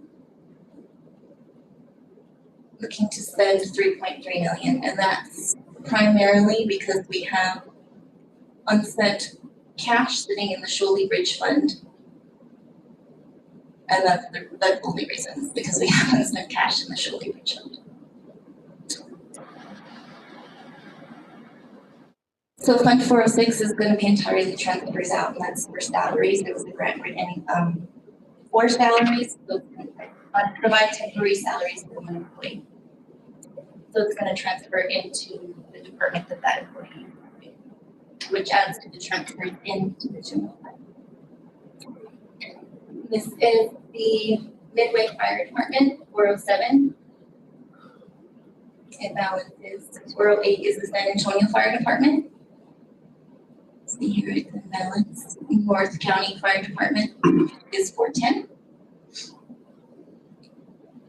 The detention center, you can see the revenues listed. We're anticipating getting 364,000 in care of prisoners. These are prisoners that we house in other counties that they house their prisoners in our county, and sorry for that backwards, and we're paid for them. There's also the fees detention correction. That's the state's anticipated contribution to our detention fund for the prisoners that we house or inmates we house on their behalf. State prisoners? Yes. Do they usually pay us pretty close to what we bill them, or are they pretty short on? Because I understand they got their $5 million this year at the state legislature. The reimbursement is still short of what they want. It's still way short of what we would get for anybody else from any other county coming in. yeah, the state's way short of that amount. Refunds are usually pretty minimal. They're just random reimbursements that come in, and then the detention transfers in. That's the big one to pay attention to, because that 2.51 million comes 100% out of the general fund. It is funded 100% by county taxpayers through property taxes.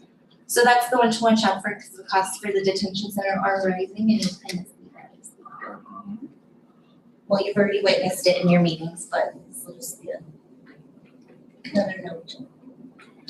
Now, if I may, Sammy, real quick, while we're on the detention center on that fund itself, the likelihood of increases coming up over the next 1 to 2 years are 100% going to happen. That this is going to be our largest liability that we have for any cost in the county is going to be maintaining and operating that detention center. Even though the detention center is relatively new at approximately 11 years, you're already going to start seeing all of the deterioration of all of the infrastructure, such as their control panels, such as the cameras, everything else. The life expectancy of a lot of that equipment is 3 to 4 years, so we've tripled it, but we're gonna have to start making replacements to it, as well as some other things, especially once I take over here a little bit and start talking about salary and some of the other equipment needs. Question. Didn't we replace all the cameras a couple of years ago? You did. And unfortunately, that's one of the main things that right now, the life expectancy of cameras is about 3 years. That after that, pardon me, I'm not an actual electrician, but the components within it no longer communicate with the modern technology, such as the programs. So unless you are constantly updating, buying new software to be able to do it, you're not going to be able to have those cameras, because they, just like on your computer when Microsoft has you update all the time, there's a life expectancy of those updates that are able to be provided by that provider. Just to add on to that, apologies, Chairman Commissioner. We replaced 20 of the cameras at that time. We didn't replace all of them. So the remainder of the cameras are coming due to be replaced. They need to be replaced. So that's what needs to happen now, as well as the software update. So in addition to that 20, how many are we looking at? I think there's another 28. Looking at in the tune of 150 grand, please. It's going to be about 350 to 400,000 for the software and the camera. Software mostly, right? Yes, sir. It has to be completely redone, because like with everything, when you build it, the company dissolves and then there's no one left to maintain it. The same thing happened here. So I think it should be looked at right away, only because we just don't want any type of liability in regards to any blind spots or anything like that. yes, sir. The procurement's actually in the works. So especially when we just went through. Thank you. Yes, sir. So the biggest thing here, you'll see this liability insurance increased by 150%. So that's the primary increase in costs here. Overall, it increased by 12%. Now, if I may, as you're looking at that 152% increase, that's the one several months ago that we were talking about that was heading our way. It's here. We're expecting right now that 152% increase is probably going to continue at least for the next 3 to 5 years. We don't see that likelihood of that diminishing back down anytime soon. And the only direction it can go is even higher. So that's where when we're talking about some of these numbers, it's really going to start getting tricky in the outlying years as that number continues to go up.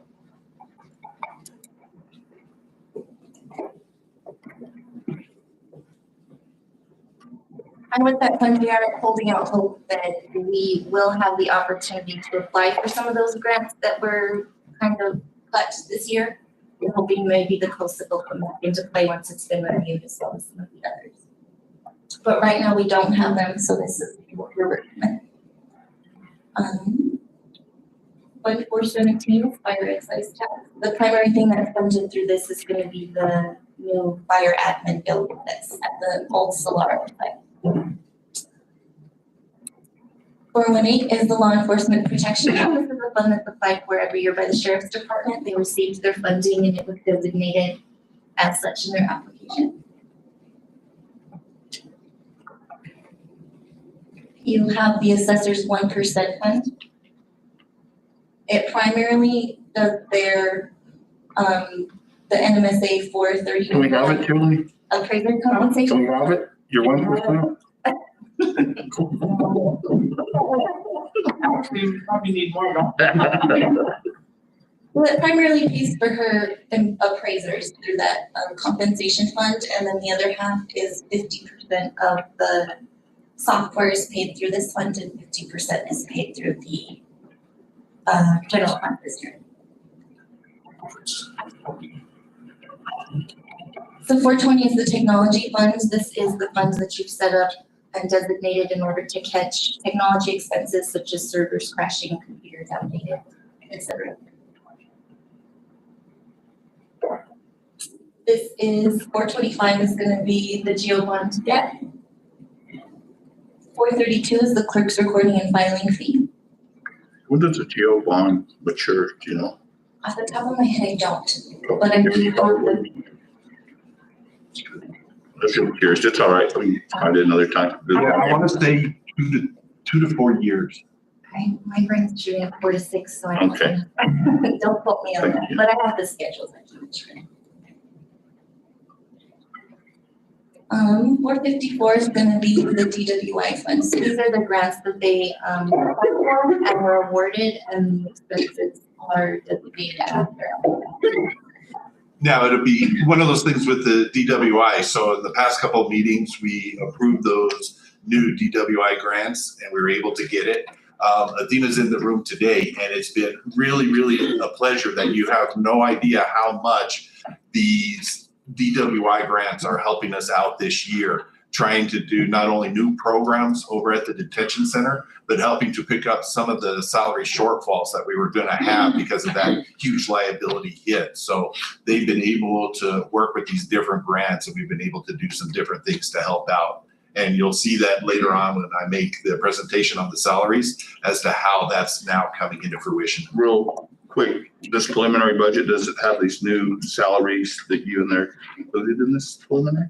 So in the salary in this that you're currently looking at, if you remember when we got to that original general fund and it showed we had that extra 649, that's why this current budget here does not incorporate anything pertaining to salaries as of yet. But when I make the presentation, you'll see the numbers and how it now fits into that amount. Thank you.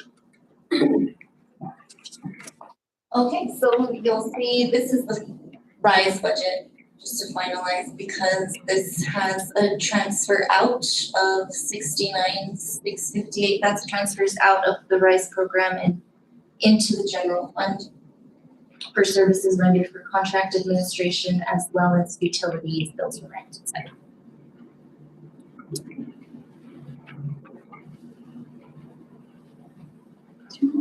Fund 468 is going to be Escondido Lake. I am not anticipating large infrastructure or ground maintenance fees in the upcoming years because of the planned design and potential construction.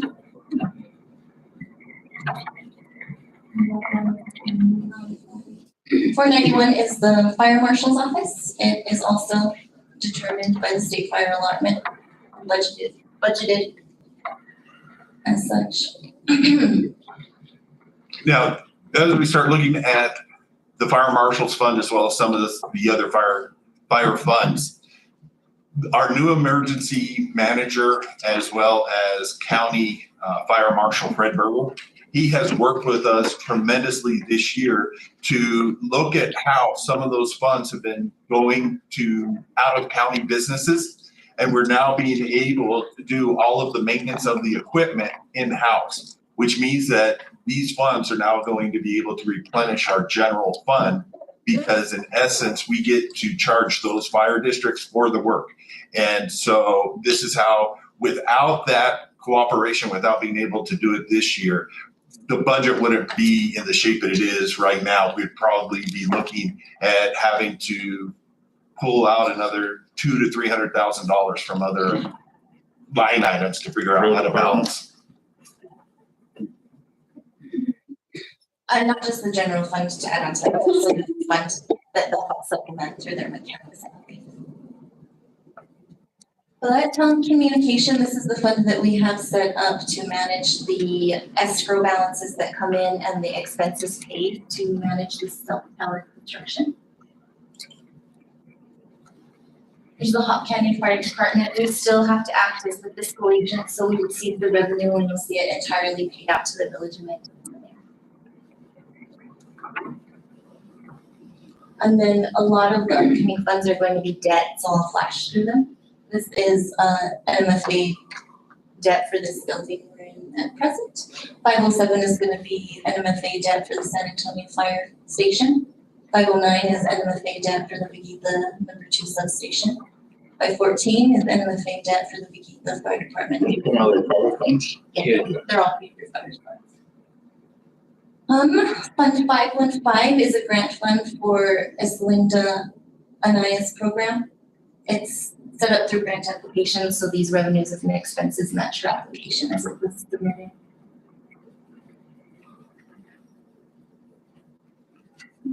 And they did receive a new funding stream for a pilot program for this Care Companion program. This year it's 9,000, but it could potentially be more if she can find suitable volunteers in our area.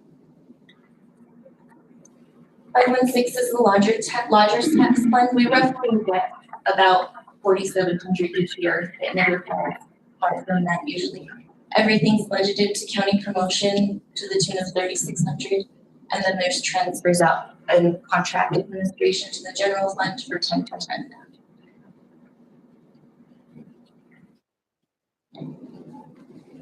Fund 519 is also GO bond. Fund 520 is the NMFA Water Trust Board flood prevention. I believe that was Los Mosquito flood prevention. 522 is also the 2015 GRT GO bond. 524 is NMFA Colonius grant debt. 525 is NMFA San Antonio training tower debt. 526 is NMFA Vegas training tower debt. 527 is going to be a trust fund for detention center commissary. 527 is going to be the sheriff's grant fund for White Sands Missile Range patrols. It usually funds overtime and supplies for their department. And 532 is NMFA Midway Station number 2 debt. 533 is NMFA 2018 Colonius debt. 535 is American Rescue Plan. There's a remaining $287,043 that is obligated to Escondido Lake and should be paid out this year to it, which will complete the funding and no more reporting. 538 is NMFA Northern Equipment Loan.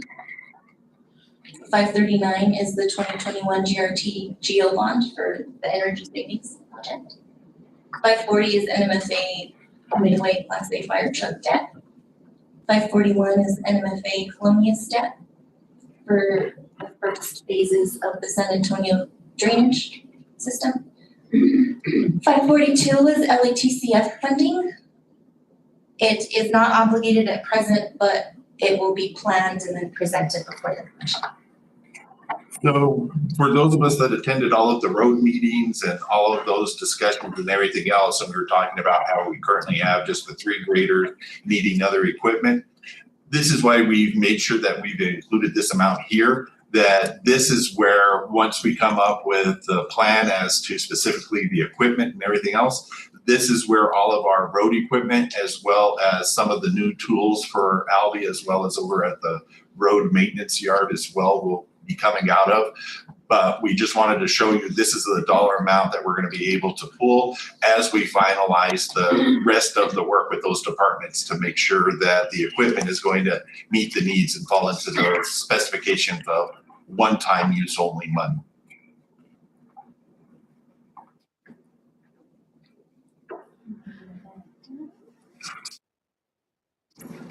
So Fund 543 is NMFA Colonius debt. That's the second phase of the San Antonio drainage project. 544 is the road equipment loan. for state bank, and 545 is the state law enforcement recruitment fund. I believe it's at last year. So we shouldn't be receiving it again. And then there's another one. 546 is MFA fire admin building. And this is it. The 547 is the corrections recruitment fund. And we received notice that they're not going to fund it into a third year. So this will be the last time we receive this funding as well. And both the LERF and the CORF grant funding that we received from the state is used to supplement the salaries at the detention center and the sheriff's department. So it's paid out of the general fund and it's paid out of the detention center for certain employees that are hired after July 1st is returned to that department after it's reported to the state. And then last but not least, this is the solid waste fund, and just for your knowledge sake, the contract for that is coming due, so you'll probably see a procurement come before you in the next few months. So that's the end of my overall presentation. Question, Mr. Chairman. How much of a percentage increase would you say we are roughly this year over last year with this preliminary budget? Like overall, the one I pay the most attention to is the general fund. Yeah, that's the one I have most control over. Go back to where I wrote it down.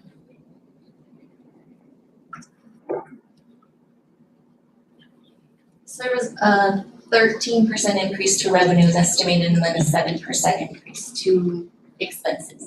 Are you comfortable with this preliminary budget? I'm comfortable with the preliminary budget. I'm hesitant to pass reoccurring expenses with the remainder, specifically because we will not be receiving court fees. We will not be receiving LERF.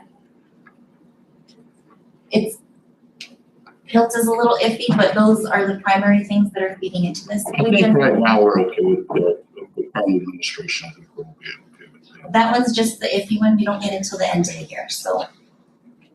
But I think it looks pretty healthy and I'm pretty comfortable with how it looks. Thank you. That's all I have, Mr. Chairman. The state park fund, with all the changes with the departments, the allotments from the state park fund are the same. They don't actually give us the allotments until probably July, so I don't know for sure, but they're never far off from the year before. And I don't anticipate there is going to be any significant changes at this point. We haven't made any. And then because it's how we have Hop Canyon set up and we're still the fiscal agent, there's no change there. Okay. Thank you. So at this time, even though I provided it to you electronically, I'm going to go ahead and give you the handout in paper so that if there are questions, we can have it page number and be able to look at it. But this is the thought process when it comes to what to do with employee salaries this year.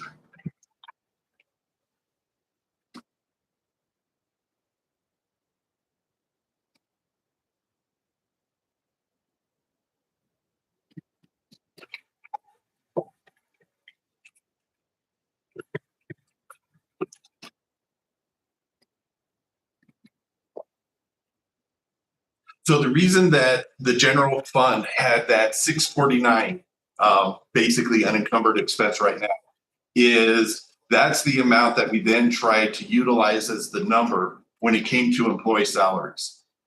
One of the things that Sammy and I had a really difficult time doing this year was utilizing the previous salary schedule to figure out exactly how to use it to give employees increases. It was one of those things that couldn't plug in numbers because the links were missing within it. So basically what we had happen this year is employees would get advanced to a new position and there wouldn't be any salary increase. In other words, because the salaries had never been increased in the salary schedule, employees were already maxed out. And so one of the things I wanted to do is to build in a new salary matrix that would be user-friendly. So in the future, we would know specifically if you go from employee position 1 to employee position 2, it's $1 increase. regardless of what you're currently making. That way, there's always something built in for these employees. When they get advancement, they can start moving up the chain. So what you see when you're looking at the actual salaries themselves, you're going to notice that not everybody is getting the same amount, because we wanted to make sure that we built into the system that there is an actual salary increase for that new level of duty and responsibility. The other thing that we addressed through this is going to be, number one, we had to make sure that our sheriff's department stays competitive. And that's one of the things we wanted to do there is, first and foremost, make sure that we can recruit against the larger counties. The second thing that we've been talking about is our detention center.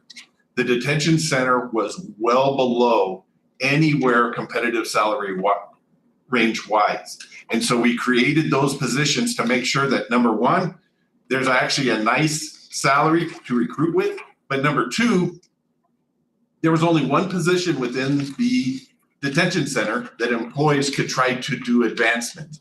So we created new positions so that we actually have an ability for those individuals that stay with us longer to keep advancing up and be able to go to the lieutenant, to the captain, and into those supervisory positions. And so with that being said, this salary matrix comes below the money that we have allotted for salaries itself, that we're able just to be roughly, $10,000 to $15,000 without maxing it out. But this is what I would recommend going in the direction of, so that we start really taking care of those employees that have been here the longest and being able to create those advancements. And with that, I'll stand for questions. I have a question. Chairman? Yes, go ahead. Were you able to sit down with department heads in regards to these different departments? Yes, we had department meetings with all departments to be able to go through them and to be able to show exactly this is going to be the matrix as to what is being proposed. Sheriff, you okay with this? Yes, absolutely.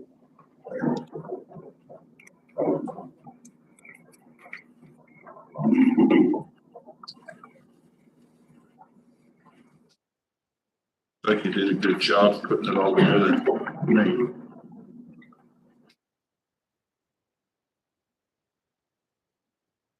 Now, just so you know, there's one position that's missing from this. County manager. That comes up when you contact, correct? And I'm not putting in for any salary increase this year because the budget is tight. And I told departments it was tight.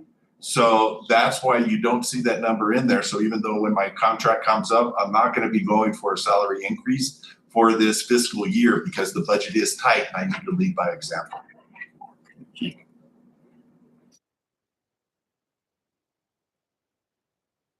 If I may also, one more thing is, what the county manager did is also, the sheriff's office was on a very compressed, scale. And so when you get from a sheriff, excuse me. I think it's over here.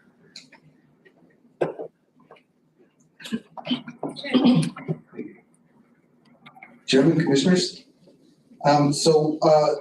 What really helped us out, and it was a little bit of a concern, was with our last pay scale, it was very compressed. So the difference between a deputy 3 and a captain was almost nothing, and even between a rookie and a deputy 3 just really wasn't much. So this really helps with that, and it does give incentive for guys to stick around, but now they can see that, well, shoot, I can get my own pay rather than just maybe salary. I think it's a really good idea. That was like 30 cents from a deputy 3 to a captain.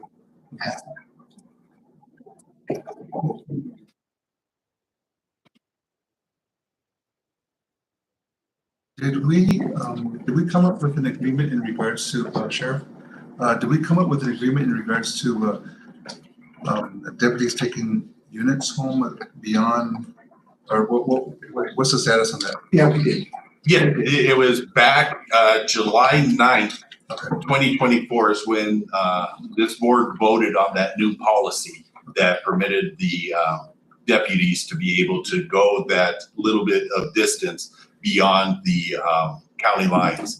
And that policy that was passed at that time specifically only permitted it for the sheriff's department, but no other departments were included in that. And so the language that you adopted at that time was very specific for the sheriff's department. If I may, I wasn't here at that time. What is in there? When are they calling 10-8 in service? When they hit the county line or when they leave the house? Hit the county line. If they're calling in and out of service, if they're leaving, they call out of service as soon as they hit the county line. They're not going home and calling 10-7. At least I better not find out they are. Or when they come 10-8 either. They come 10-8 as soon as they hit the county line. And we've been making sure of that. The guys are really good about it. We were able to do a lot of recruiting from people from outside of the community to keep us full. So, and the way it works is we're giving them 75 miles from our office, which is basically we have deputies that live 75 miles from our office that live in the county. So we found that as a fair mileage. And so, you know, that's where we're at now. Okay. Thank you, sir. Yes.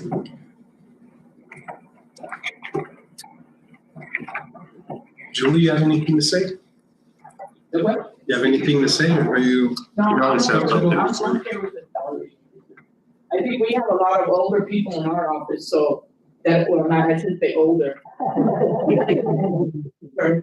And, you know, to give them the raises, you know, maybe change positions to where they can move up, like you say, to the forge or something. We've got some younger ones there, and even though they pass the test and stuff, they still don't get promoted up, or at least this way though. I'm good with it. Now, there definitely have to be something done. Chairman, Commissioners, if I may just add to that, it'll be presented to you as such with your budget every year so that the new salary schedule will come out with whatever policies that they're adjusting. And it'll be displayed that way from each year, so it won't get convoluted and it won't get stagnant. So I got no questions. But So the next time, I guess all I could recommend is for you to have a printout as well too, so that we can follow along in terms of the slide number. And then two, when you were interim, I had made a request in regards to, I know some of us call in, and do we look into that phone system, or are we still like, okay, he's on speaker, because that's really ineffective? We have an OWL now, which is the system that you're referring to that can be utilized for that service. That just has to be placed prior to the meeting occurring. Okay, because I'll probably need one next month. We have it on hand. We just have to test it because it's not often used. Okay, so it's my summer break, so I may not already have plans for the next 2 months. The next question, in terms of, earlier you were talking about grant, are we actively seeking grant opportunities in regards to just everywhere we need, or do we just do the common RISE grant and stuff like that? Or, you know, are we always looking for new opportunities? Yes, in fact, what you're going to see is right now, we have just received notice, I want to say at 3 this afternoon, about a new grant that we're going to be able to utilize over at our emergency management office, as well as there are several different grants that we're going out there. So one of the things is we're not stagnant with grants. We actually have a grant writer through the SCOG that we're working with to go after multiple different grants, as well as one of the recent hires that we just hired over at the Emergency Management Office is she's a part-time grant writer. And so it's one of those things that we're now actively seeking.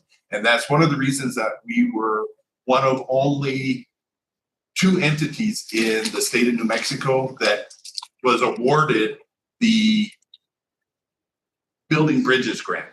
And so we continue to go after all and every unique funding sources, as well as this is going to be one of the first years that we also now have federal legislation that Senator Heinrich's office is working with us to try to get us some different funding sources as well. So any and all routes pertaining to money is, I'm not afraid to beg. Okay. Anything else? This is preliminary, right? It's not final. Yes.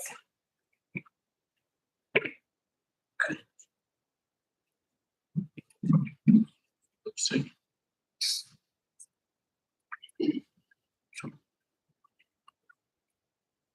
Oh yeah, that was public hearing. So now we'll go to 12C.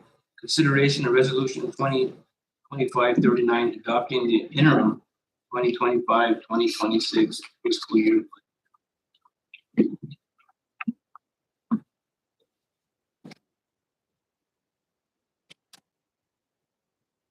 I don't hear a motion, so I guess it failed.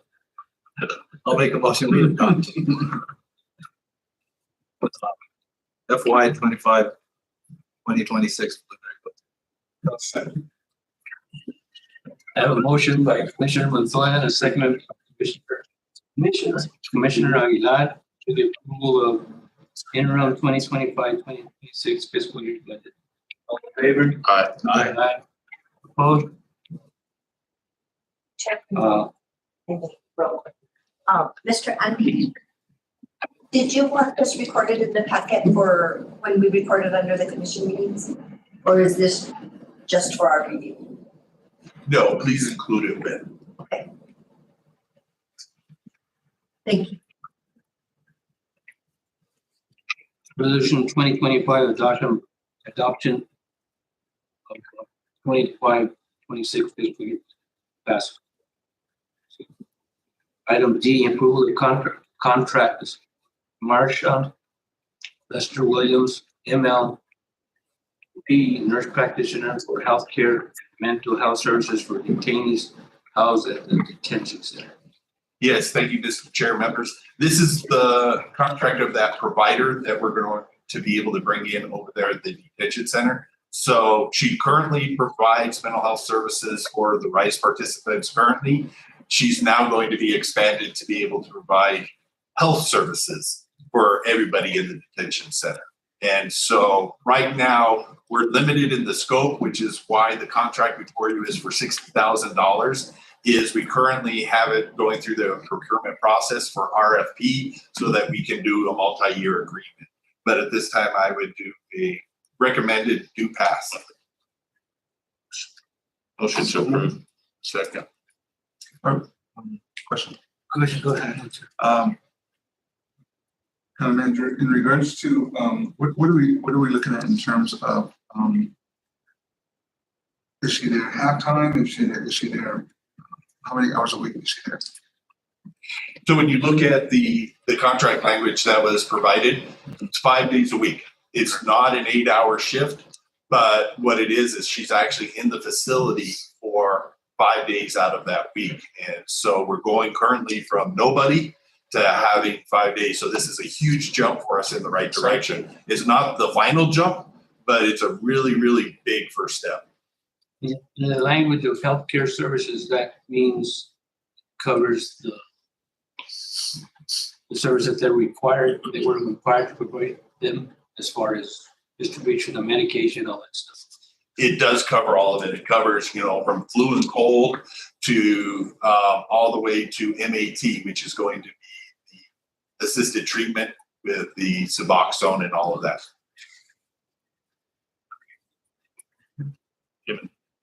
I have a motion from Commissioner Aguilar. Aguilar, and a second from Commissioner Monette for the approval of contract with Marshall Lester for the ML practitioner for healthcare services at the jail detention center. All in favor? Aye. Opposed? Hearing none. Mr. Chairman, Commissioners, this contract goes a long way to really satisfying our insurance needs and the needs of our inmates. So I'm This is really huge. happy. Yes, very huge. So now our insurance is gonna drop like a rock? No. We're gonna get the key part insurance. It'll never. So item 12D passes. Item 12E, consideration of resolution 2025-40, a resolution amending the Socorro County Fire Department Fire District bylaws. Thank you. This has been a multi-month initiative that when we first brought forward the idea of going from an all volunteer department to a hybrid and being able to actually have paid firefighters out there in these different districts. This, we went through the state fire marshal's office as well to get their blessing on the changes there. It's now going to give us the greater ability to have fiscal oversight as to what's happening, as well as to make sure that we now have a countywide approach to the purchases going on to make sure that we have the proper equipment where it needs to be, and we're able to reallocate it during those emergencies. Motion to approve. Second.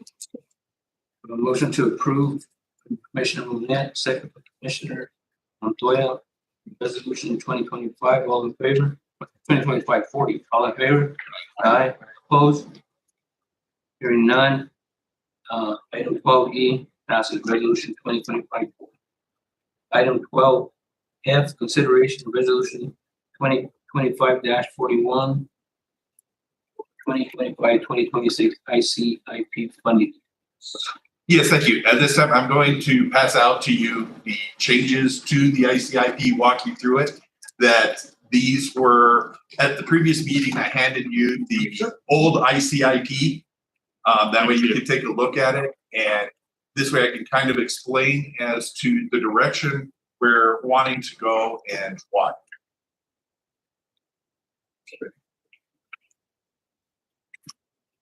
You want to listen to this one?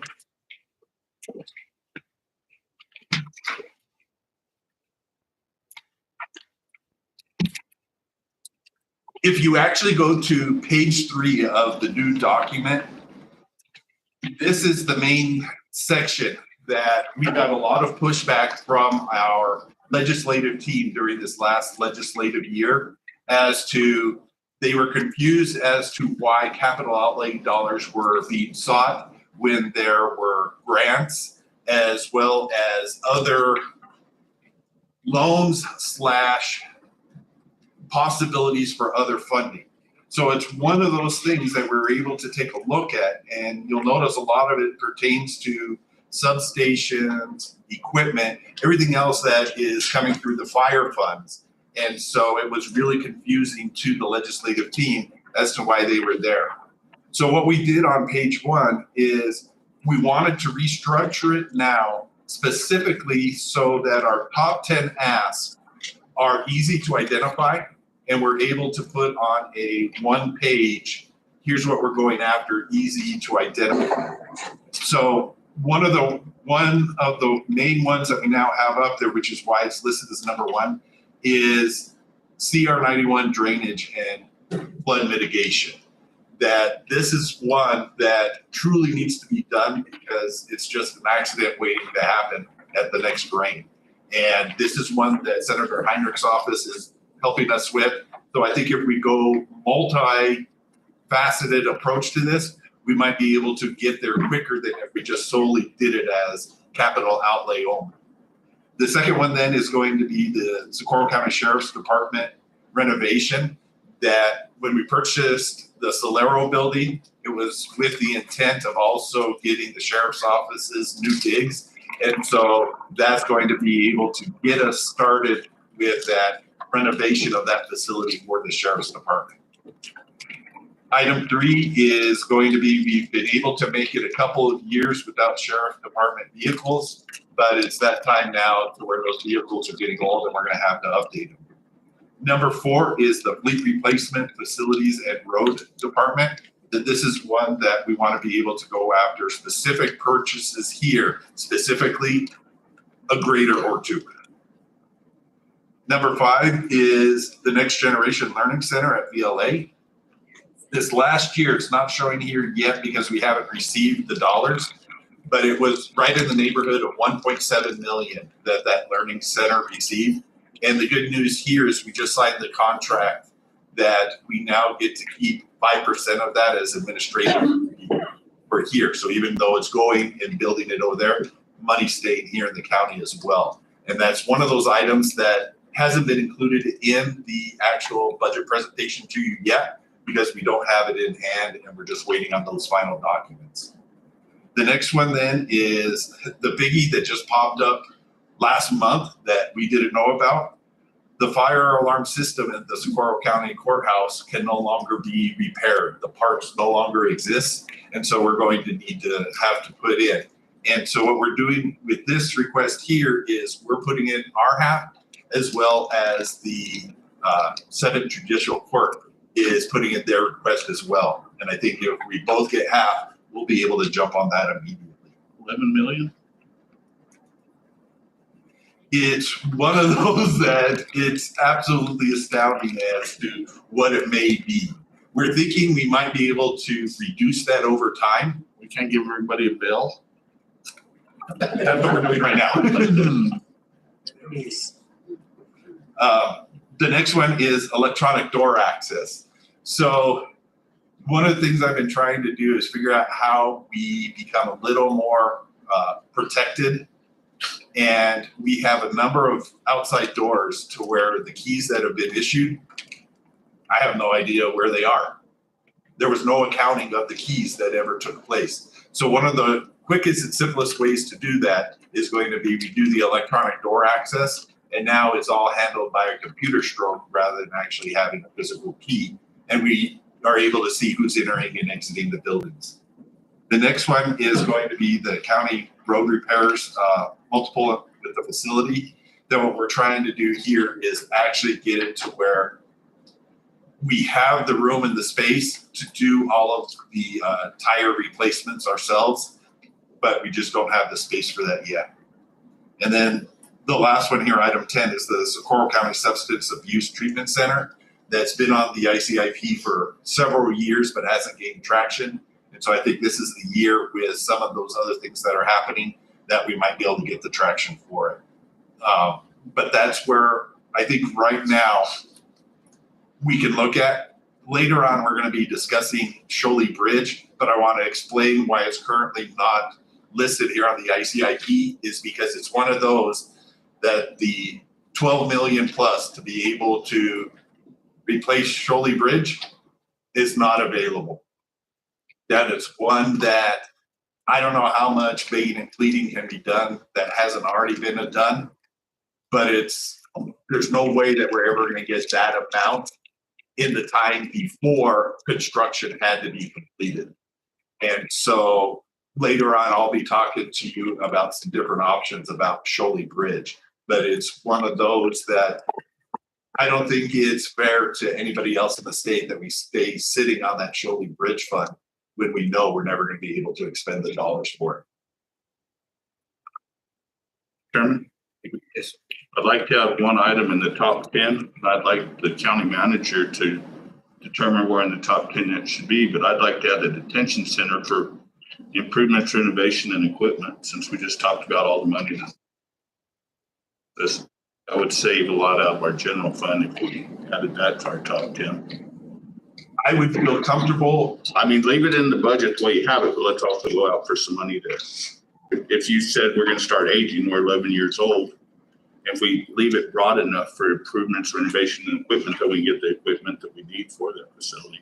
I feel very comfortable with that. What I would see where that one would be placed is currently, if we make it item number 3, and that way we split the 2 sheriff department requests. Okay.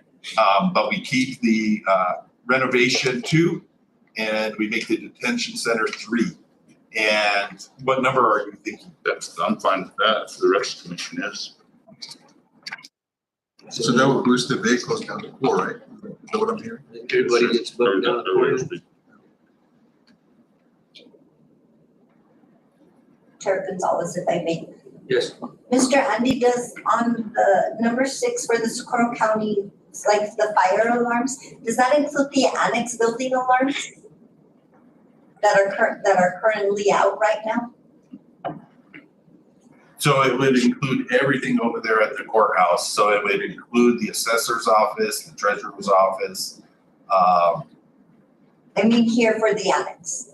The alarms right now are currently out. We've got a notification because we have our tabulator room for all the election stuff. That alarm is currently out, and by state statute, we are mandated to have an alarm in there. The fire alarms are still operational. I think the one that is not is the door alarm. Okay. And I want to say then probably, Toilet's probably looking into that. Correct. For the. Yeah, we're currently trying to figure out because it's one of those that the company no longer exists and the parts don't exist. So yeah, this is one that we're gonna have to. I'm pretty sure the company still exists because we're the ones who got notification that the parts right now in the door alarms are not, like, I guess, like you said, the parts are not there. But I think the A1 still exists, the company that have the alarms on it.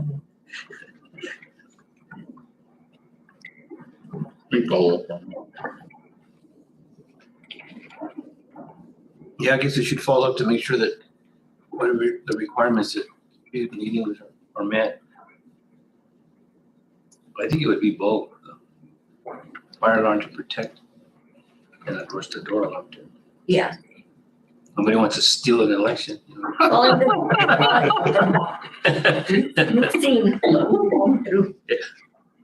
Mr. Chairman, I'd make the motion, we approve resolution 2025-41, 2025-26 ICIP funding requests with the one change, adding the detention center, improvements, renovations, and equipment to item 3. Have a motion from Commissioner Net and a second from Commissioner Aguilar for the approval of resolution 2025-41. It's the 2025-26 ICIP funding. All in favor? Aye. Opposed? Hearing none. Item 12F, resolution 2025-41 passes. Item G, consideration of intergovernmental agreement number 25-624-4000-0026 with the Aging and Long-Term Services Department. Thank you. This is our yearly approval. This is the one for Ms. Linda Maya's program. So I'd recommend it.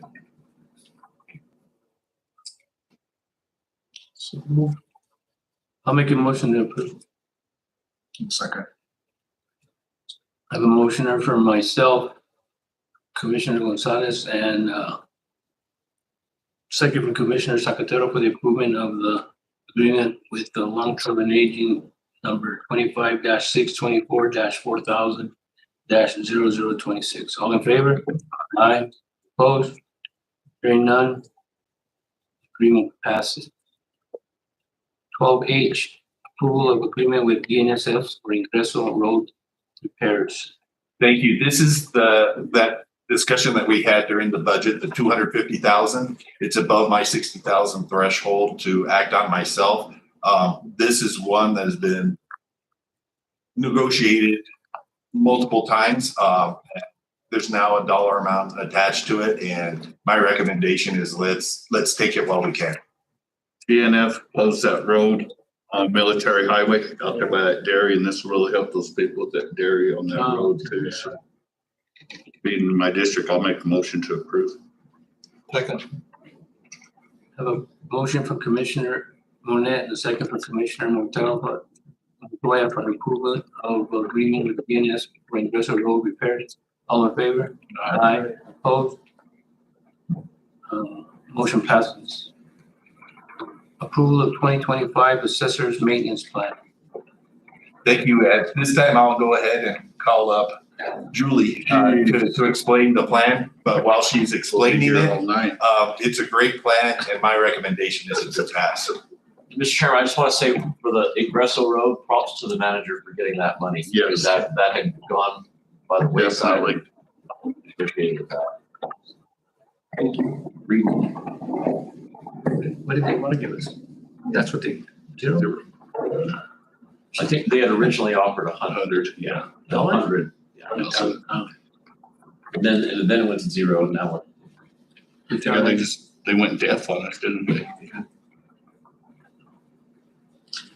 I was asleep. We know. Okay, so every year we have to give you guys a letter in review on what we did, and then a maintenance plan on what we're going to do. Or, all those things are, you tell them what you want to do. Sometimes it works out, sometimes it doesn't. But if you guys have any questions off the bat, or, this thing tells you on the letter to the commissioners tells, last year we had, brought in 359 million in value, and this year we're set to bring in 372 million. And that's the increase in the work that we've done. And the rest of it just breaks it down onto what we did, how much we're bringing in, like how much in building permits we brought, or how many building permits we brought, or we didn't bring in, but we looked at, how many protests we had last year, commercial properties, how many commercial properties we reviewed. It just tells you a little bit about what our office has done for the last year. And this is mandated by state. It goes through them first before I bring it to you so they can approve it and make sure I have everything that I need in it. It has kinds of things, what our office staff does. And that's on the letter to the commission, what we bring in. And then on the maintenance plans, all I did, to me, this is kind of like if you're a teacher, you have to turn in a lesson plan and hopefully you can follow it. And that's what the maintenance plan is. So for what we're gonna do this year, we've already started is reevaluating the city of Socorro again. That has to be done every 2 to 4 years, with a mass every 6 years, I think it is. So we're starting in the city of Socorro. We're visiting all the properties. I don't think we have to do a in-depth thing where like we did the last time. I mean, we visited every single piece of property. Now we're gonna go by and see, just because we have all the cards updated, and just check to see if there's anything different out there.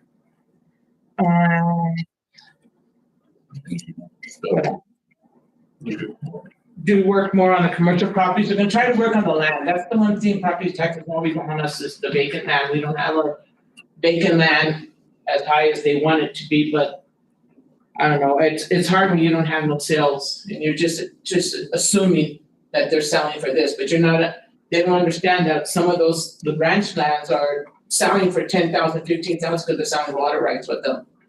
And we just can't put, everybody's land up to that. So that's the one thing that we will be working on this year. We hired 2 new appraisers. And one of them quit. She went back to Minnesota, personal reasons. So now we're on the lookout for another one. We sent 2 appraisers to our first class here at the annex now, and they both passed. J.J. Martinez only missed 1 question out of 50, which was awesome. And then our other person, Caleb, he missed 6 out of 50, which was good too. Very good for Caleb, who's only been there 3 months. And Jadrian's only been there, I think, maybe a year. And they had to take the number 4 class. So now we'll send them to Albuquerque and they'll do the number 1 class. And then we have another one that'll hopefully do his final class and do that. One of the things I wanted to say though is when we did the class, we did it here at the annex because it was a Zoom. And it was okay during the class when they were doing them, but I know Andy said he's gonna try to make that a media room or educational room of some sort, is for him to maybe see if we can make sure we put cubbies. Because at the last minute, they told one of our students, Jadrian, he had to move to a different room. He can't be in the same room. And so I had to bother, Mr. Andy on the weekend and ask him, or that night, Thursday night, to see if we can have another room, and he got us another room, so they had to come in early in the morning, move that computer to another room. Meanwhile, they're thinking about the TEP. So we really do need a media room when we are doing those Zoom classes. They're very strict. We can't have anything on the walls, can't have nothing on the desk. We have to take a picture with the camera there, and when you're taking the test, you can't be looking this way, you can't be looking that way. They're very strict. So we need to have these, that media room would be nice to have. And that's all I have, I don't know. Quick question I have on the building permits, do you get notification or do you have to contact? They give us notice, you have to get your building permit from the state, so the state sends us Notice. a copy of all the building permits. And then we'll go pick them up throughout the year. Thank you. Put them on. One thing real quick that I was gonna say earlier, but you guys like jumped from one to the other. On the veterans exemption, we've been having meetings the last 2 weeks, like a lot of them. And I wanted to say when we had that big old crowd here is that if you know a veteran who's a percentage disabled, or if you yourself are percentage disabled, you need to get with the Veterans Administration, get your certificates so you can get those into us. We're gonna have a deadline, I guess, to put those on next year, so we need to start getting those certificates in, and that way we can apply them for next year. We're afraid that they're not gonna be bringing them in on time, and they're gonna be making corrections to the tax roll. And I don't think we wanna do that, because that alters the amount of money that the entities are gonna get. But if you know anybody that's, and the next meeting I come to, I'll mention that again, so that way in case we got more people, we can let them know that, to make sure they get those veterans exemptions into us. When do you need it by? As soon as they can, I mean, we'll apply them to next year's, tax roll. So the sooner they can get them to us, we're just gonna put them in, we don't know how we're gonna apply them yet, because our system's not capable of accepting them yet. We're having a meeting with Tyler when we go to the June conference, and they're gonna tell us how they're going to update our system or whatever they're gonna do with it. And another thing we've been talking about too, is that some of these counties are talking about the law in the veterans, the disabled percentage says it's the veterans' interest in the property. So if if it's husband and wife, and they don't take it as joint tenants, they're not getting a percentage off the whole property, they're only getting a percentage off the veterans' interest. If they only own 1/5 of the property, they're only getting a percentage off the 1/5. And so the person that's gonna take these veterans things in are gonna need to know about how about deeds, about what they mean, how a trust works. And then they're gonna have to learn how to calculate these percentages based on what interests they have. So some of these counties are kind of like, they're gonna have to hire new people. I don't know if we know anybody here that knows a lot about deeds and things like that. They're gonna be able to do that here. So just so you guys know for the future, that's gonna be a big, But there's not a deadline or a time period to do it and then it expires. They can do it next year or the following year, but the sooner they get in. The sooner they get it in, the thing is right now, the 100% disabled, we got a memo yesterday saying that we have to accept that all year. We can change that. The regular veterans, we're only supposed to do it a month after the notice of values go out. I do it up until our certifications go out. But this percentage disabled, the veterans and the governor don't realize that our offices, our budgets, or our deadline ends January 1st. So those tax bills that you're gonna get now this November are based on the value for last year. So if we get something after that, like in March or April, even after November, we have to do corrections to the tax roll. So we're telling the soil and water or the conservancy or the hospital, well, we're out of all of this, you're gonna get $10,000. Well, now we made all these changes, you're only gonna get $5,000. So that's why we're wanting to get them in as soon as possible, so we have a good number to give these when they set their budgets and DFA sets the tax rate. They're gonna be some hurting. Right. But yeah, just if you know, and like I say, I'll mention at the next meeting about the veterans thing to make sure we get these guys to start getting with the Veterans Administration and get these in. And basically, I think that's it for me. Thank you. Okay. Okay, you guys have a wonderful evening. Okay, item 12J, acknowledge personnel changes. Oh, yeah, I'm sorry. So we have a motion. I'll make a motion to approve 2025 assessor's maintenance plan. Second. Having a motion from Commissioner Montoya and a second from Commissioner Monette for the approval of the 2025 assessor's maintenance plan. All in favor? Aye. Opposed? Hearing none. Assessor's maintenance plan passes. Acknowledge the personnel changes. Mr. Chairman, if you want, Jerome Monte, Detention Center, Detention Officer 1 was the termination. Justin Greenwood, Animal Control Officer, Code Enforcement, is a new hire. Jose Elguin Rivera, Detention Officer 1, rehire. Kimberly Torres, Detention Officer 1, rehire. Ronald Torres, Equipment Operator 1, new hire. Jonathan Cisneros, Equipment Operator 1, new hire. You have a second? I'll second. Have a motion from Commissioner Monette for the approval of the personnel changes as presented, and a second from Commissioner Aguilar. All in favor? Aye. Aye. Second? Denied? Close enough. It passes. Everybody's hired. All right. Financial action items, approval of vendor checks. You want me to go ahead and proceed with that? Okay, I will go ahead and make a motion to combine, let's see here, second. Combine 13A and 13B. First is 13A in terms of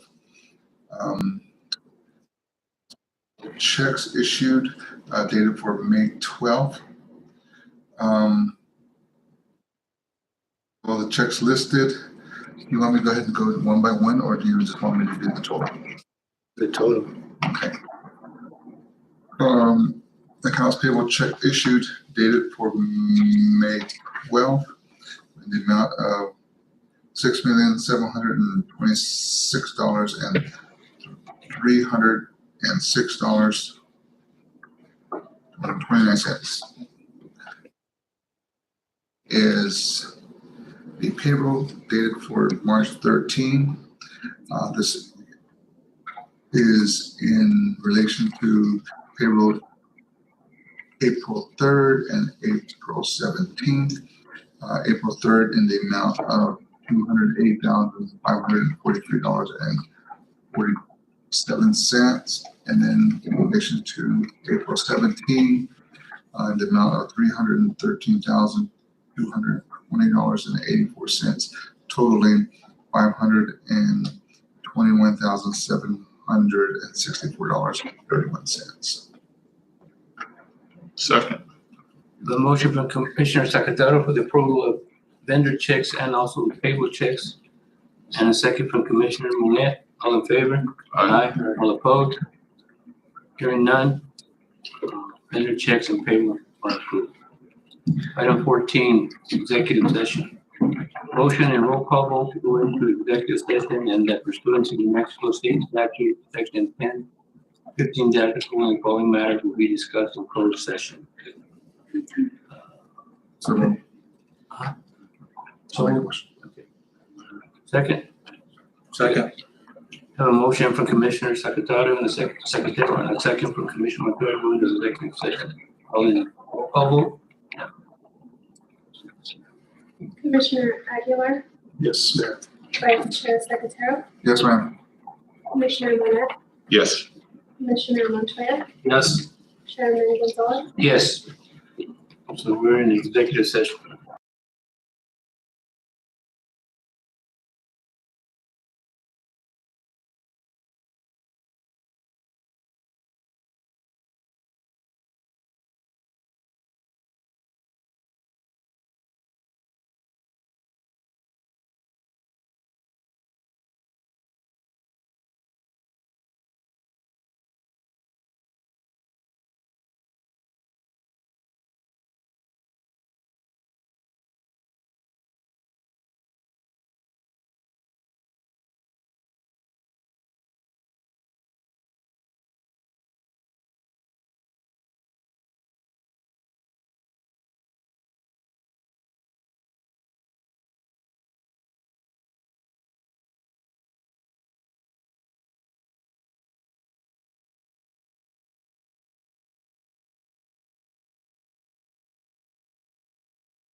Your session. So moved. Second. Let's do a roll call, okay?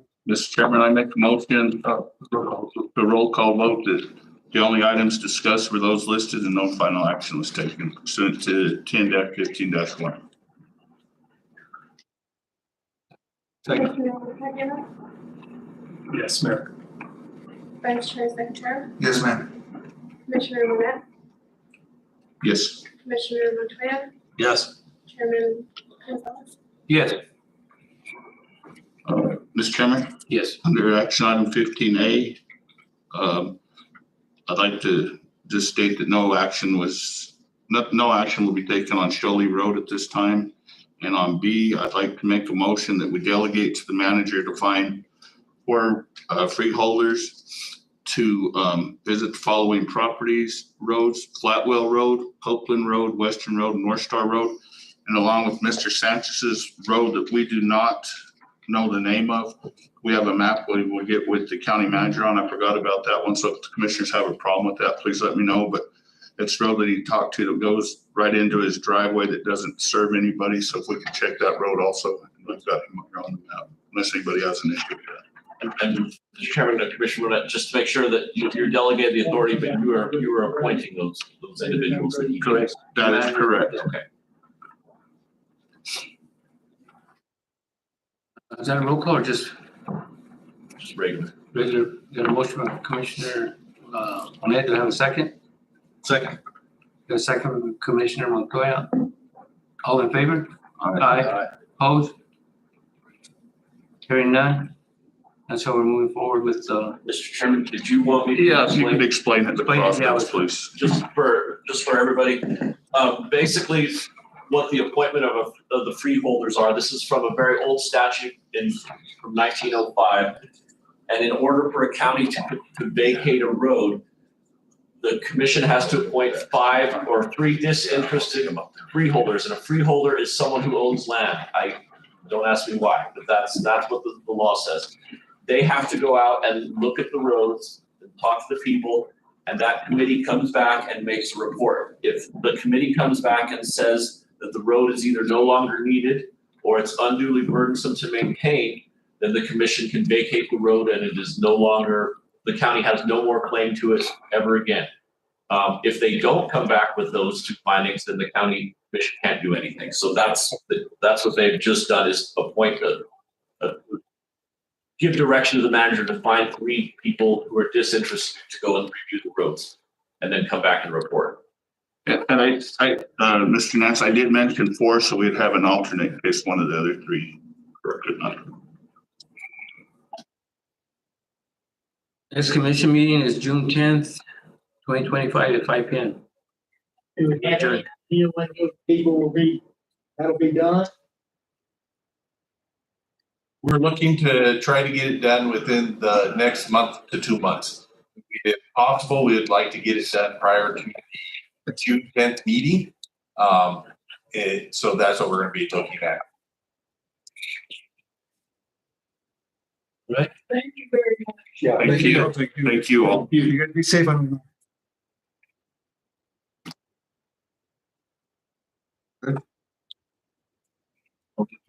Yeah, we're adjourned.